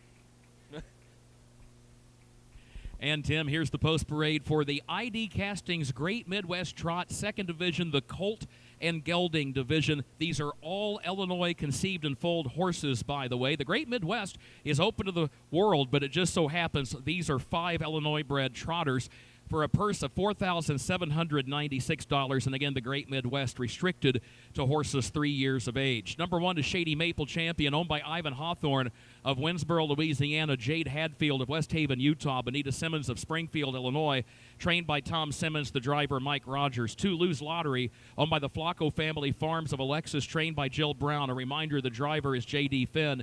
3, Lose Transporter, owned by the Flacco Family Farms of Alexis, trained by Steve Searle, Jordan Patton in the bike. 4, Listen to Me, Nelson, owned by the Engel Stable of Illinois, LLC of Northbrook of Marty Engel, owned also by Nelson Willis of Beecher, trained by Tom Simmons, the driver Wyatt Avenetti. And 5 is Lou's True Lou, owned by Ernie Sork and Nori Nessa of Fairfield, Sean Nessa of DuQuoin, trained by Sean Nessa. Again, he is recuperating and doing well after knee replacement surgery up at the Mayo Clinic. He's headed home to DuQuoin tomorrow, and he's got Isaac Love taking care of business today. Isaac in the race bike. Tim, this might be considered the unfinished business division of the Great Midwest Trot presented by ID Castings. You've got a trotter, 2 trotters from the barn of Tom Simmons, and that's the barn that just got beat by the narrowest of margins in the filly division of the trot. You've got Jill Brown with Lose Lottery. She's the trainer, and you know she would love to close the deal here, so to speak. After the Flacco Family Farms took the filly division, I'm sure Jill would love to give them the Great Midwest Trot Daily Double here this afternoon. And, of course, they've also, the Flacco Family Farms has Lou's Transporter in this race. Steve Searle. Steve Searle won a couple of races here yesterday. He's the trainer of Lou's Transporter, of course. Steve won the Great Midwest Pace in 1996, and this marks this weekend here at the Martinsville Agricultural Fair the first time that Steve has been back to Martinsville. He said it's been way too long. He said, I'm glad to be back. Steve won the Great Midwest Pace, but he will smile and say, but there was only one other horse in the race that year. And we always reassure him that a win is a win. But he said, I've always wanted to get back. I'd love to add the trot. And maybe, if things work out, win and maybe win against a few more foes this time. So we'll soon find out. And then you've got Lou's True Lou, Sean Nessa. Sean can remember when his late father, Tim, you mentioned John Nessa at the top of the program today. Sean remembers when his dad raced in the Great Midwest years ago. John won a lot of races across the Midwest. The Great Midwest was one of the few that eluded him, and Sean has said, I would love nothing more than, again, taking care of business here. Let's close the deal. He has said, I would love to add that trophy for the family. So a lot at stake here in race number 10. Yes, it is, and I did not realize with all the nice horses Sean had, he had not won this pace yet. One particularly, Pujols, was just an unbelievable horse, and I guess he either couldn't have worked it in here with his schedule or whatever, but I'm surprised with all those nice horses he's trained. Who will it be? We're about to find out. Second division, the Colton Gelding Division, Great Midwest Trot, the 76th annual, presented by ID Castings. They are off and trotting in an excellent start. All five lined up all the way across the track from the inside lane out. But now Lou's Transporter is off stride.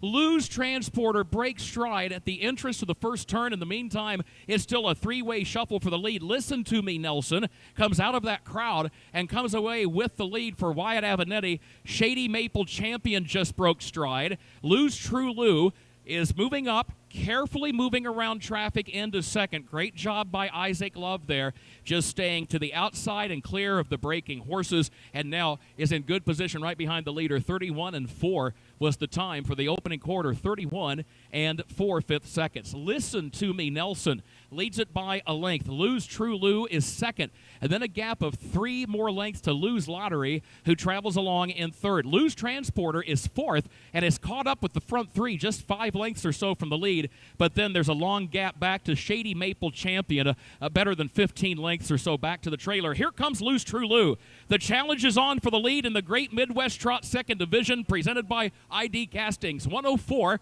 was the time. 104 for the first half mile. Back to the east side of the course they go. Listen to me, Nelson, to the inside. Lou's True Lou has taken the lead by a half length after 5/8 of a mile. Lou's Transporter has made up a lot of ground after that break early and is back into contention third, a length and a half off the lead. And then you've got Lou's Lottery, fourth back toward the inside, and a gap of 20 more lengths. Shady Maple Champion is last of the 5. Over to the far turn they go, 134-2 at the 3/4. It's still side by side for the lead. Listen to me, Nelson, to the inside. Lou's True Lou to the outside. Lou's Transporter to the center of the track from third. Lou's Lottery back toward the inside fourth. It's still wide open. Who's it going to be coming at you in the Great Midwest Trot?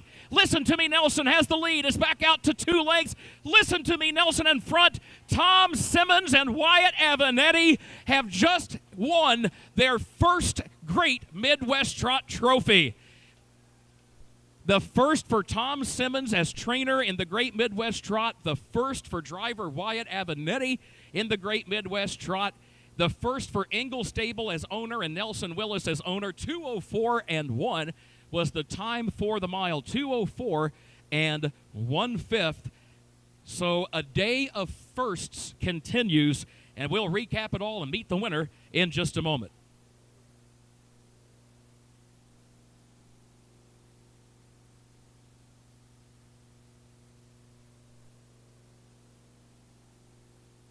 All right, Dave, we've got a couple of minutes here before they make things official and the winner comes around. We're going to hopefully get our battery switched in our box. Yeah, and if you see that car stop by, you run and do that, and I'll cover it for you on the broadcast. All right, yeah, we're up. Talk to people about what's going on. We had I think the battery's dying on our cam car, so we're going to have to swap that out. It lasts almost enough to make it through a whole race card, but just not quite enough. We have plenty of batteries, but we have to swap them out. So, yeah, if we get it started later, because it ran for a good we have talked to 45 minutes Wyatt before Avenetti racing in recent started. years Plan about the fact he has won the 8 Great races and Midwest swap. Pace as a driver. He had not won the Great Midwest Trot until today with this victory in race 10. Tom Simmons, you go back and look, Tom was the winning driver in the Great Midwest Trot back in 2002 with Dwayne, and he was the winning driver in 07 with Vapor Rises, but that was for trainer Ray Hanna and trainer Gerald Vinny Viviani, respectively. So Tom Simmons gets a first career Great Midwest Trot as trainer. Wyatt Avenetti gets his first career Great Midwest Trot trophy as the driver. The first Great Midwest Trot win for the ownership of Ingle Stable and Nelson Willis. How about a hand for Listen to Me, Nelson? There's the ID castings blanket and the commemorative clock being presented by the royalty from our friends at the nearby Clark County Fair in Marshall. And there is the shake of the hand from trainer Tom Simmons with driver Wyatt Avenetti. The Simmons barn is the first to tell you great caretakers are a key to what they do and the success they have. So no doubt that has also played a factor here today in the success of Listen to Me, Nelson. Tom Simmons, early in his career, he stabled right here, trained a string of horses, worked for the owner named Jeffy Specker out of Missouri. He loves this fair. He's got fond memories of this fair, and he has just added a Great Midwest Trot to his lengthy list of Great Midwest Pace trophies. Tom, congratulations. And also congratulations to Marty Engel and Nelson Willis. Tim, obviously this name, Listen to Me, Nelson, I have a feeling there's a little inside joke there between the two owners, Marty Engel and Nelson Willis. Here's what I want. I have always wanted to ask, ever since this horse started racing with Tom Simmons as the trainer, get your perspective, Tim, as a trainer. Nelson Willis, I mean, he is one of the all-time greats. Both he and Tom Simmons are members of the Illinois Hall of Fame. Would you feel pressure if you're Tom Simmons, despite the fact you're a Hall of Famer yourself, would you feel pressure thinking, man, I'm training a horse owned by Nelson Willis here?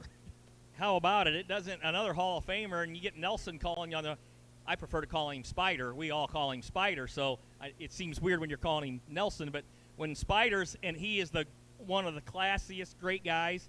As a matter of fact, we were at a horse sale once, and my kids were young, and the one guy I trusted, we were at Springfield. He was going back to Chicago, and I couldn't. I sent him with Nelson Willis. My kids were terrified, of course, at the start because, like I said, they were very young. And by the time they got there, it was Grandpa Nelson. You know what I mean? So he was, and my kids always looked up to him, and he just is a great family guy. He's had some unfortunate, he's lost his wife. He lost his daughter. Nelson, I hope you're watching, Spider. Congratulations, bud. We'd love to have seen you here in person, but we miss you and we're thinking about you. Tim, real quickly, one of the other angles on the history of that Great Midwest Trot, with Nelson Willis being the co-owner of that winner, Nelson's late wife, Kay, her maiden name was Graham, and she grew up in Salem, Illinois, in a racing family, and Kay's father won the Great Midwest Trot as an owner. Her brothers, Sonny Graham, Buddy Graham, Jerry, who's still with us, they all won races in the Great Midwest Series. So the Graham family name has played such an important role in the history of this race, particularly the 60s and 70s, when this race really began to blossom.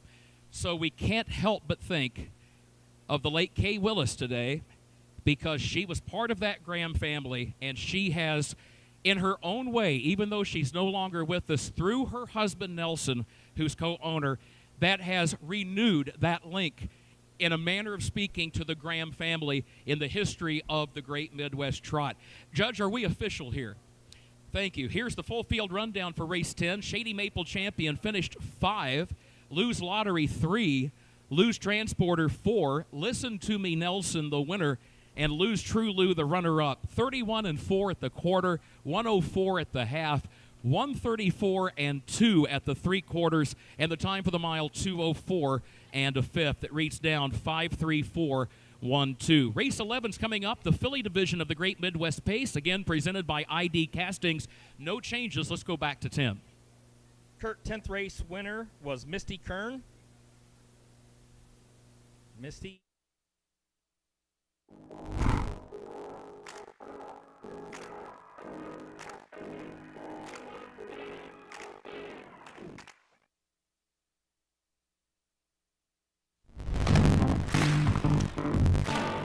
Kerr Auction is your trusted source for ag equipment, attachments, construction gear, trucks, trailers, and hard-to-find parts. With live and online auctions at kerrauction.com, you can bid from anywhere, field, job site, or front porch. From big equipment to small parts. If you need it, Kerr Auction has it. Don't miss your next deal. Check out kerrauction.com today. Kerr Auction, built for the working world. Why pay more for the same groceries? Your favorite brands at prices you'll love. Right here in Mattoon. Family owned and proud to serve our community. Proud supporters of local harness racing and the Coles County Fair. Stop in and save today. B&D Grocery in Mattoon.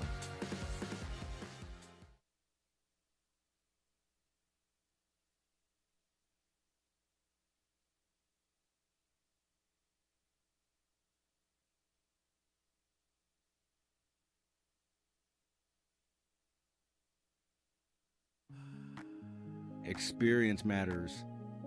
At Simmons Stable, Illinois Hall of Fame trainer Tom Simmons, along with wife Benita, has built a legacy of developing and racing championship standardbreds. From yearling to winner's circle, every horse is guided with experience, expertise, and care. Simmons Stable, 217-801-4246.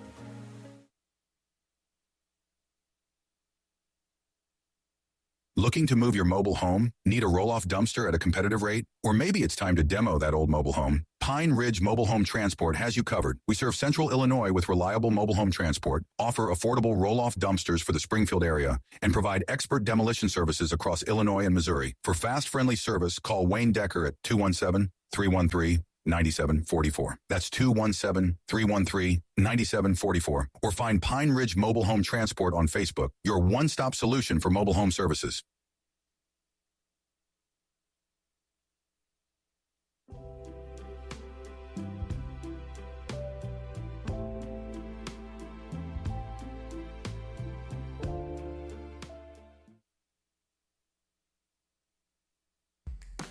This Labor Day, the future of Illinois harness racing takes center stage. Walk the barns. Study the pedigrees. Watch them move. And invest in tomorrow's winners. From proven bloodlines to rising stars. Illini Classic Yearling Sale, where champions are found.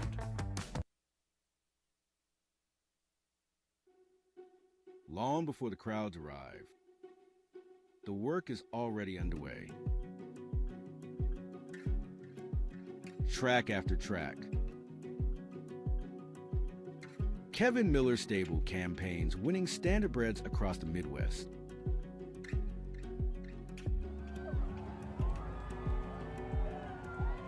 Kev Miller Stable, 217-254-0170.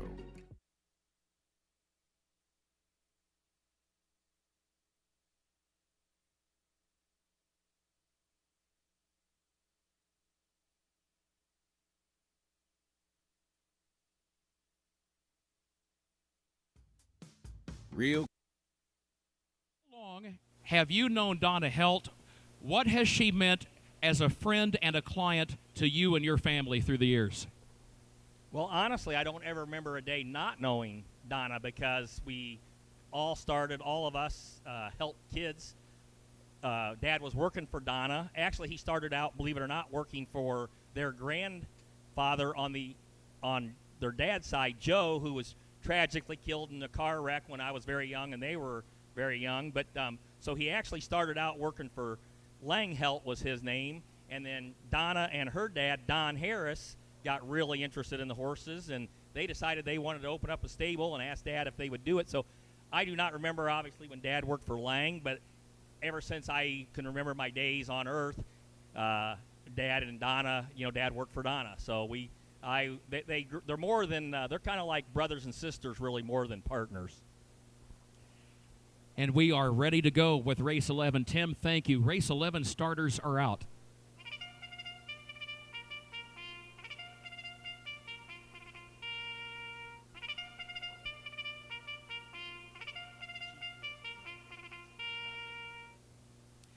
Parading to the post, Race 11, the first division, the filly division of the 76th Annual Great Midwest Pace, presented by ID Castings. Again, the purse, $4,796, no changes. Number 1, Cupid's Dragon, first ever Great Midwest starter for owner Jamie Henderson of Lovington. First ever Great Midwest starter for trainer-driver Larry Plank of Tuscola. Number 2, Super Sage, owned by Nan Turner of Argenta, trained by John Fletcher, driven by Mike Rogers, and those are connections which have won past editions of the Great Midwest Pace. Likewise for trainer Tim Wilson Jr., a former winning trainer and driver in the Great Midwest Pace. He is the trainer and co-owner of number 3, Janetta Sue, owned also by Turn for Home Racing of Noblesville, Indiana, and Donna Helt, whom we mentioned, of Clinton, Indiana. Mike Johnson in the bike.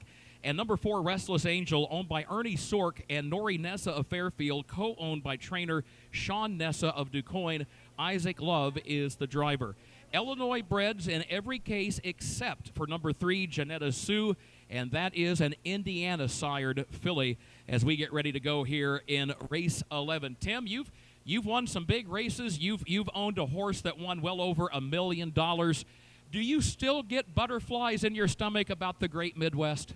Absolutely, because it's here at home and we don't want to get embarrassed. So we hope she puts in a good effort, and I think she will. I was much happier with her last week. I really was, and I'm pretty hard to please. So when I'm saying I'm happier, I was really happier. And she's in with a field that she looks like she's competitive with. So hopefully, with a little luck, we might get there. Janetta Sue, has she been a challenge for you as a trainer? She's been really sound. She's great gaited. She just really hasn't had what I've had the desire that I wish she would have yet. But her mother, which is kind of surprising, wasn't a great mare, but she gave me everything she had every race. So that's why the Helts decided to breed her, because I was hoping that would pass on. She was a very good gaited filly also. She's passed on the gait, and she's passed on some traits, but I just wish she would have passed on a little bit more of the effort that the dam put out. So far, her foals haven't quite done that. But real quick before we go, I'd like to say something about Donna, Kurt, knowing her. She raised 3 kids from a young age by herself after she lost her husband in an accident. And what those 3 kids turned out to be was her youngest daughter got her master's degree and taught for 35 years, now owns a daycare center in Terre Haute. Her oldest daughter, same thing, master's degree. She's been an assistant to the president, Rose Holman, for I don't know how many years. And her son has been this is like a technical term here for me. He is the senior, something important here, I guess, senior vice president of investments and the branch director of the Royal Bank of Canada in Indianapolis. So Donna has done an excellent job, Kurt. Absolutely. And Donna, co-owner of Janetta Sue with the Wilson stable. Here they come. Off and pacing in race 11, the filly division of the Great Midwest Pace, presented by ID Castings. And there goes Janetta Sue, right out for the lead. The filly that we had talked about a moment ago, as she grabs the racetrack and opens up by a length and a half around the first turn. Restless Angel will go with her and now backs away and drops over to the inside lane to draft in behind the leader in second.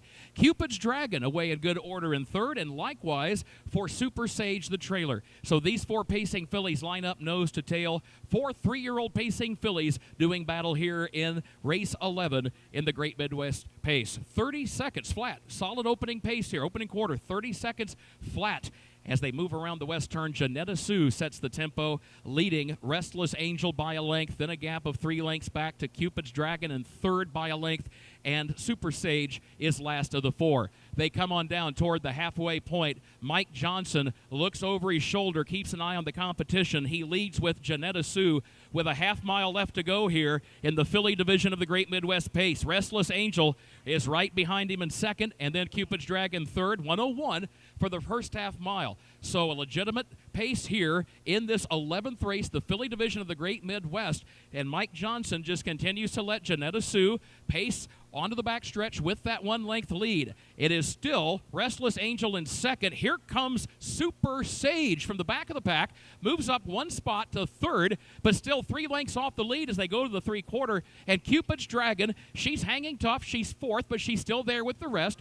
Off 3/4, 131 and 2. Midway on the final turn, Janetta Sue is still the leader, and Restless Angel is second around the turn. 2 lengths between them now. Super Sage is toward the inside, still third. 3 to 4 lengths off the lead. Janetta Sue is opening up as they turn for home. She's got the lead by 4. Mike Johnson with Janetta Sue for the Wilson Racing Stable and trainer Tim Wilson Jr.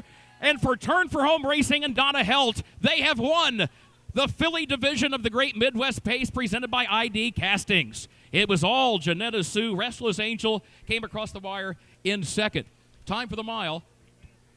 2 minutes and 3/5 of a second. Tim, congratulations. Kurt, I thought she was getting a little better. You even texted me after that race and said, hey, I thought she was a lot better. And I was like, I can't believe I'm saying this, Kurt, but she is. And wow, that's Dad is very happy somewhere. I hope Donna got to listen and watch. So what a great day it turned out to be for me. It has been. I think the race fans feel like it's been a good day all the way around. Folks, have you enjoyed this day of racing? It's great to have you with us. And Tim Wilson Jr., no stranger to success in the Great Midwest Pace. He won this race in 1988 driving Bold Wolf, and again in 1989 with BR's Brett from the barn of his late father, Tim Wilson Sr., and then they teamed up again to win in 1995 with W.A. Poe. And since then, Tim Wilson Jr. has added not 1, not 2, but now 3 more Great Midwest Pace titles as trainer, as he was the winner with Let's Roll Beamer in 2016. He was the winning trainer with BC Octane in 2019, and now the winning trainer with Janetta Sue in this filly division for 2026.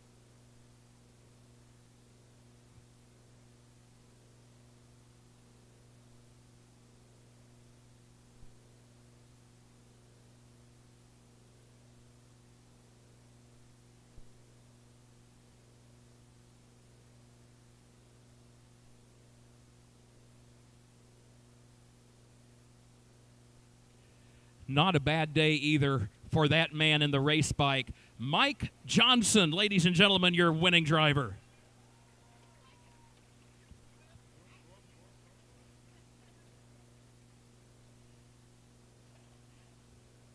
Janetta Sue still a little keyed up after her win, and Tim Jr. just yelled up and said she's not used to the winner's circle. Oh, but I bet she'll get real used to it soon. This is her second career win. It's her first win of 2026.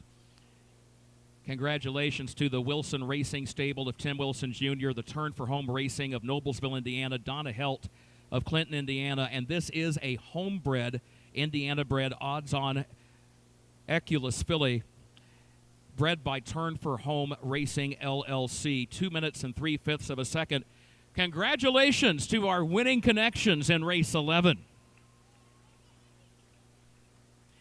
And by the way, just a reminder, that is the second career win as driver in the Great Midwest Pace for Mike Johnson. Folks might remember just 4 years ago, Mike won a division of the Great Midwest with perfect timing, TB, and he was both trainer and driver of that particular filly. Today, he wins his second title in the Great Midwest Pace as driver, teaming up with trainer Tim Wilson Jr. Here's the full field rundown. It's official. Cupid's Dragon finished fourth. Super Sage was third. Janetta Sue was the winner. Restless Angel, the runner-up. The quarter in 30. The half in 101. 3/4 in 1:31 and 2. And the time for the mile was 2 minutes and 3/5 of a second. And it reads down 4-3-1-2. Head to race 12 now. There are no scratches, but a reminder, the driver of number 3, Incredible Stevie, will be Mike Rogers. Number 3, Incredible Stevie, the driver, will be Mike Rogers. Tim, a quick question for you. As we look over the records here in the judges' stand, your father was the winning trainer on 3 occasions. Bold Wolf in the Great Midwest Pace now. Bold Wolf, BR's Brett in the late 80s, and then in the mid-90s with W.A. Poe. Does that sound correct? What was the one in the 90s? 1995, WAPO, W.A. Poe, W-A-P-O-E. Do you remember that horse? You had the winning drive. Was that one of your dad's also? I don't remember the horse or the drive. Well, and you know, it was one of those horses, if you look at his past performances, he had been racing on the East Coast. And I think probably the reason that horse doesn't come to mind right away, if memory serves, I think some folks knew he was eligible and shipped him out here and asked your dad, could you race him for us? Okay, that's probably why I don't remember. Does that ring a bell? Okay. Yes. So by our count, your dad had 3 wins in the pace as trainer. You were the winning driver in all 3 cases. By our count, today with Janetta Sue, you have now 3 wins as trainer in the Great Midwest Pace as well. So you have matched your father's total as trainer with 3 winners of the Great Midwest Pace. Congratulations. Thank you. I guess we'll just have to see about trying to get that untied here real quick in the next couple of years. So, yeah, thank you, Kurt. I did not know that. Hey, the 11th race pick a winner went to Kathy Cook. And, Kathy, thank you for picking me. You better have showed me a little hometown favoritism. So, thank you. I appreciate it. You get some sake bobbies and some Rogers French fries. So, she's up here.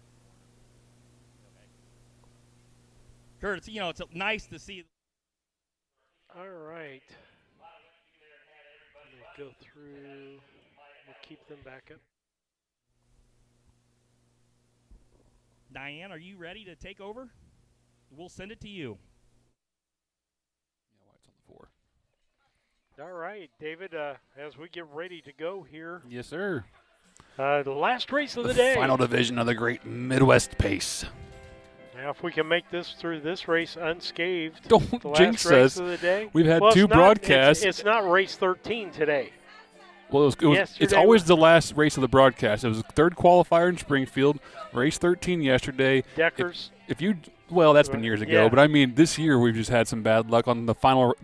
We're getting so close to the end of the card, we want to pack up and go home, and something happens. But hopefully nothing happens. Hey. Everyone has a safe trip today.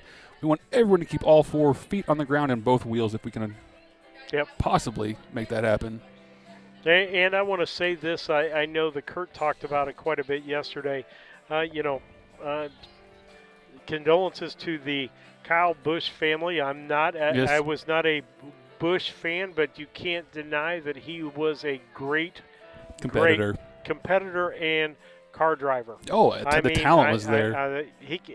And one of my favorite drivers is Tony Stewart. Kyle comes in pretty close about everything in NASCAR, driving everything in NASCAR. He tried the IndyCar thing, the trip one time. But I appreciate any guy that can get behind multiple different styles of cars and drive that's a good driver. Yeah, they just have that knack for, and some horsemen are that way too. They just have that knack for predicting, when people are going to move and the momentum and the flow, and they just get locked in that zone, and the whole race just slows down for them. So yeah, my purest racing, back before there was IndyCar, there was only the Indianapolis 500, and USAC ran everything. Right. From sprint cars, and that's front engine sprint cars. Yeah. To stock cars. Right. And so to win the Silver Crowns Championship, you had to drive IndyCar, you had to drive the front engine sprint car and a stock car, and A.J. Foyt, Mario Andretti, all of these great drivers did that back in the day. And you see it even here with horses.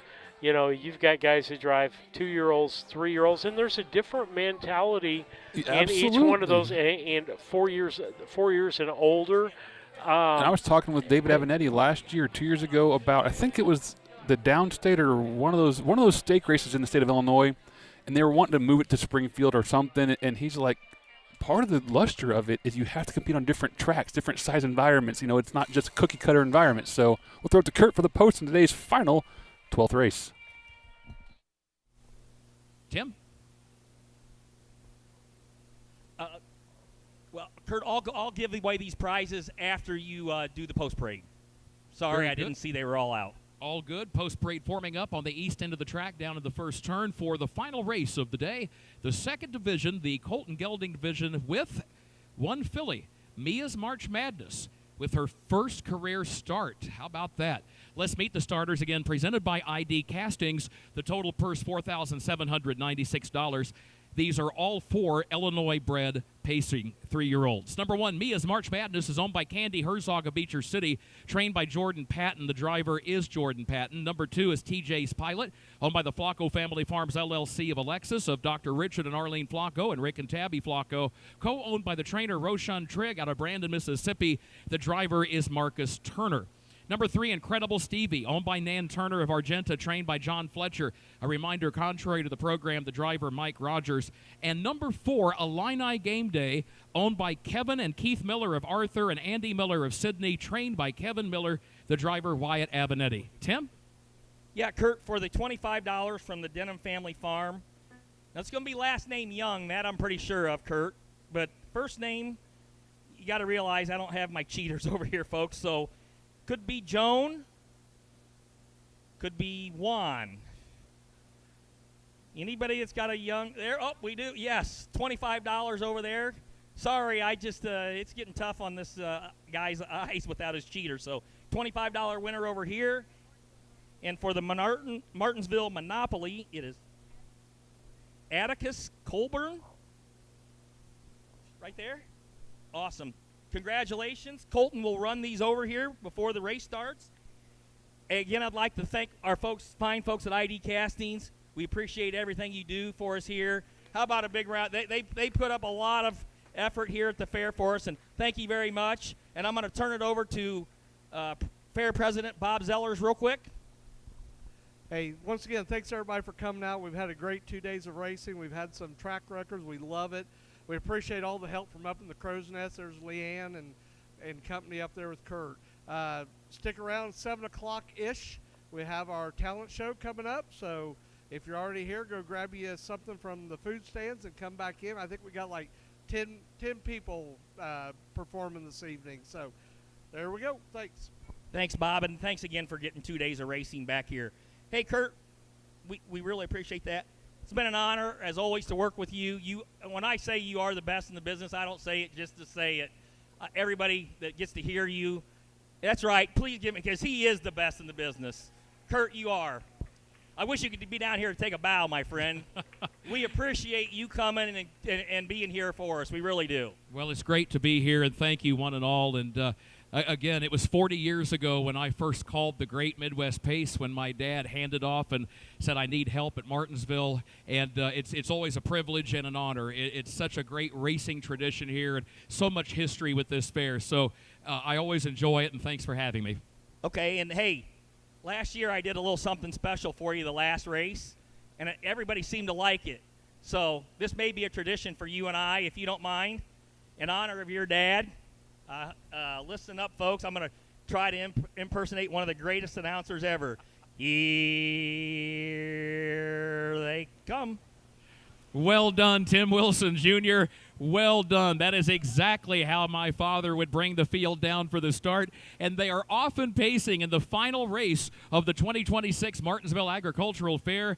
The second division of the Great Midwest Pace presented by ID Castings. Incredible Stevie wasting no time, getting right out to the front. TJ's Pilot will go second off the first turn with Illini Game Day in third. And then a gap of 5 lengths to Mia's March Madness. But that filly is starting to close the gap, a bit rough-gated, but she is catching up to the other 3. 5 lengths front to back now as they go by the quarter-mile mark. Incredible Stevie, 31 seconds for the opening quarter, 31 seconds flat. Incredible Stevie shows the way. Incredible Stevie leads it by just a length. TJ's Pilot travels along in the second position. Here comes Illini Game Day. Illini Game Day starts moving up from third, now to take second. Still a couple of lengths off the leader, though, as they come toward the half. Incredible Stevie has the lead along the inside lane, but now is under fire from Illini Game Day, who is just off the leader's flank in second position. TJ's Pilot is third.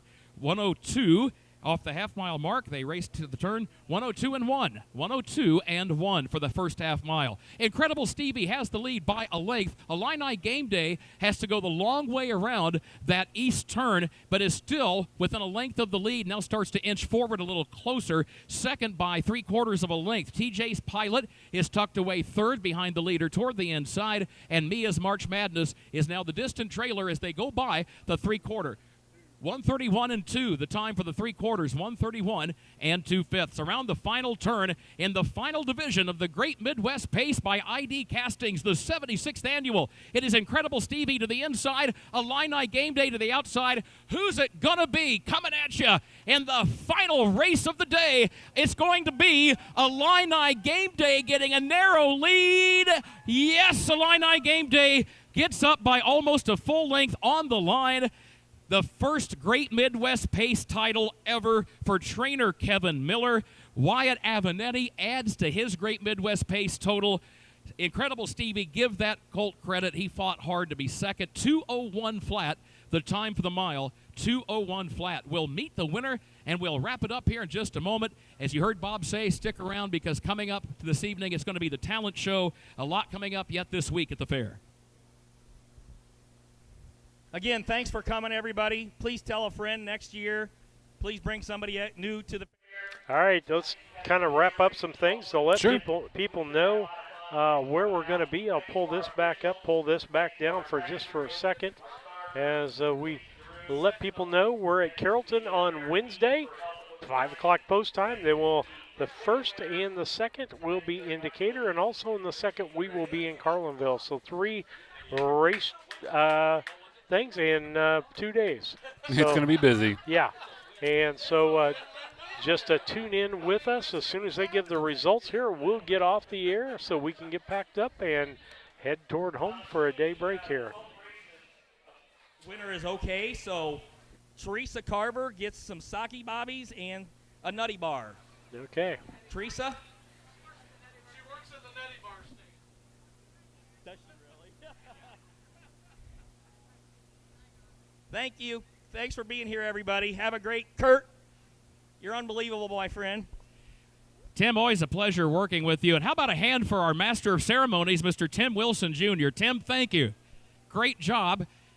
It's a luxury to have a horseman on that stage who can answer our questions, and it's just makes for a fun afternoon. Our thanks again to the gang from Harness Tube. Been great to have them here at Martinsville for the second straight year. A big thumbs up there from David Brink and Steve Surratt, and thanks also to Lisa Surratt, our camera technician. Harness Tube's got a big summer ahead, folks. Be sure to visit them online. Again, you can go to harnesstube.com, visit them on Facebook, and visit their channel on YouTube. Well, how about this?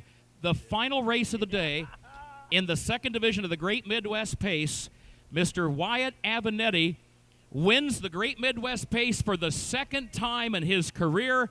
It's the first Great Midwest Pace trophy for the trainer, Kevin Miller. How about a hand for Illini Game Day? 2-1 something, and I think mine was 2 minutes and a fifth. first win in the Great Midwest for the ownership group of Kevin and Keith Miller of Arthur and Andy Miller of Sydney. Illini Game Day, a 3-year-old gelded son of Some Star Somewhere, an Illini Classic sale graduate for $10,000, bred by Ernie Lambright. 10th career win. This pacer had been racing at Hoosier Park, a winner there in 154-1 back on April 17th, and adjusts back to the half-mile track today here at the Martinsville Agricultural Fair for this victory in 2:01 flat. Wyatt Avenatti has had a day, 4 wins for the second straight day, 8 combined wins to lead all drivers for the meet. Wyatt won the Great Midwest back in 2021 with Driving Me Crazy, and he wins it for the second time. And Wyatt, how about that Great Midwest trot as well? He said very nice. So Wyatt gets his first Great Midwest trot win today and his second win in the Great Midwest Pace. And again, in case you joined us late, that win in the trot came with Listen to Me Nelson back in race number 10, which was also the first Great Midwest Trot winner as trainer for Tom Simmons. Here's the full field rundown. It's official. From the top, Mia's March Madness 4th, TJ's Pilot 3rd, Incredible Stevie the runner-up, Illini Game Day the winner, the quarter in 31, the half in 102-1, 3/4 131-2, and the time for the mile 2:01 flat. Incredible day. The all-age pacing track record is broken in 155 by Steely Knife, trained by Tim Wilson Jr., driven by Mike Johnson. The all-age trotting track record, it's broken by Goomster 158 flat, trained by Dennis Gardner, driven by J.D. Finn. Not only a new track record for trotters here, but the fastest trotting mile in the history of Illinois County Fair racing. Tim, there's a lot of pressure on your fair when you're the kickoff fair for the whole statewide county fair tour.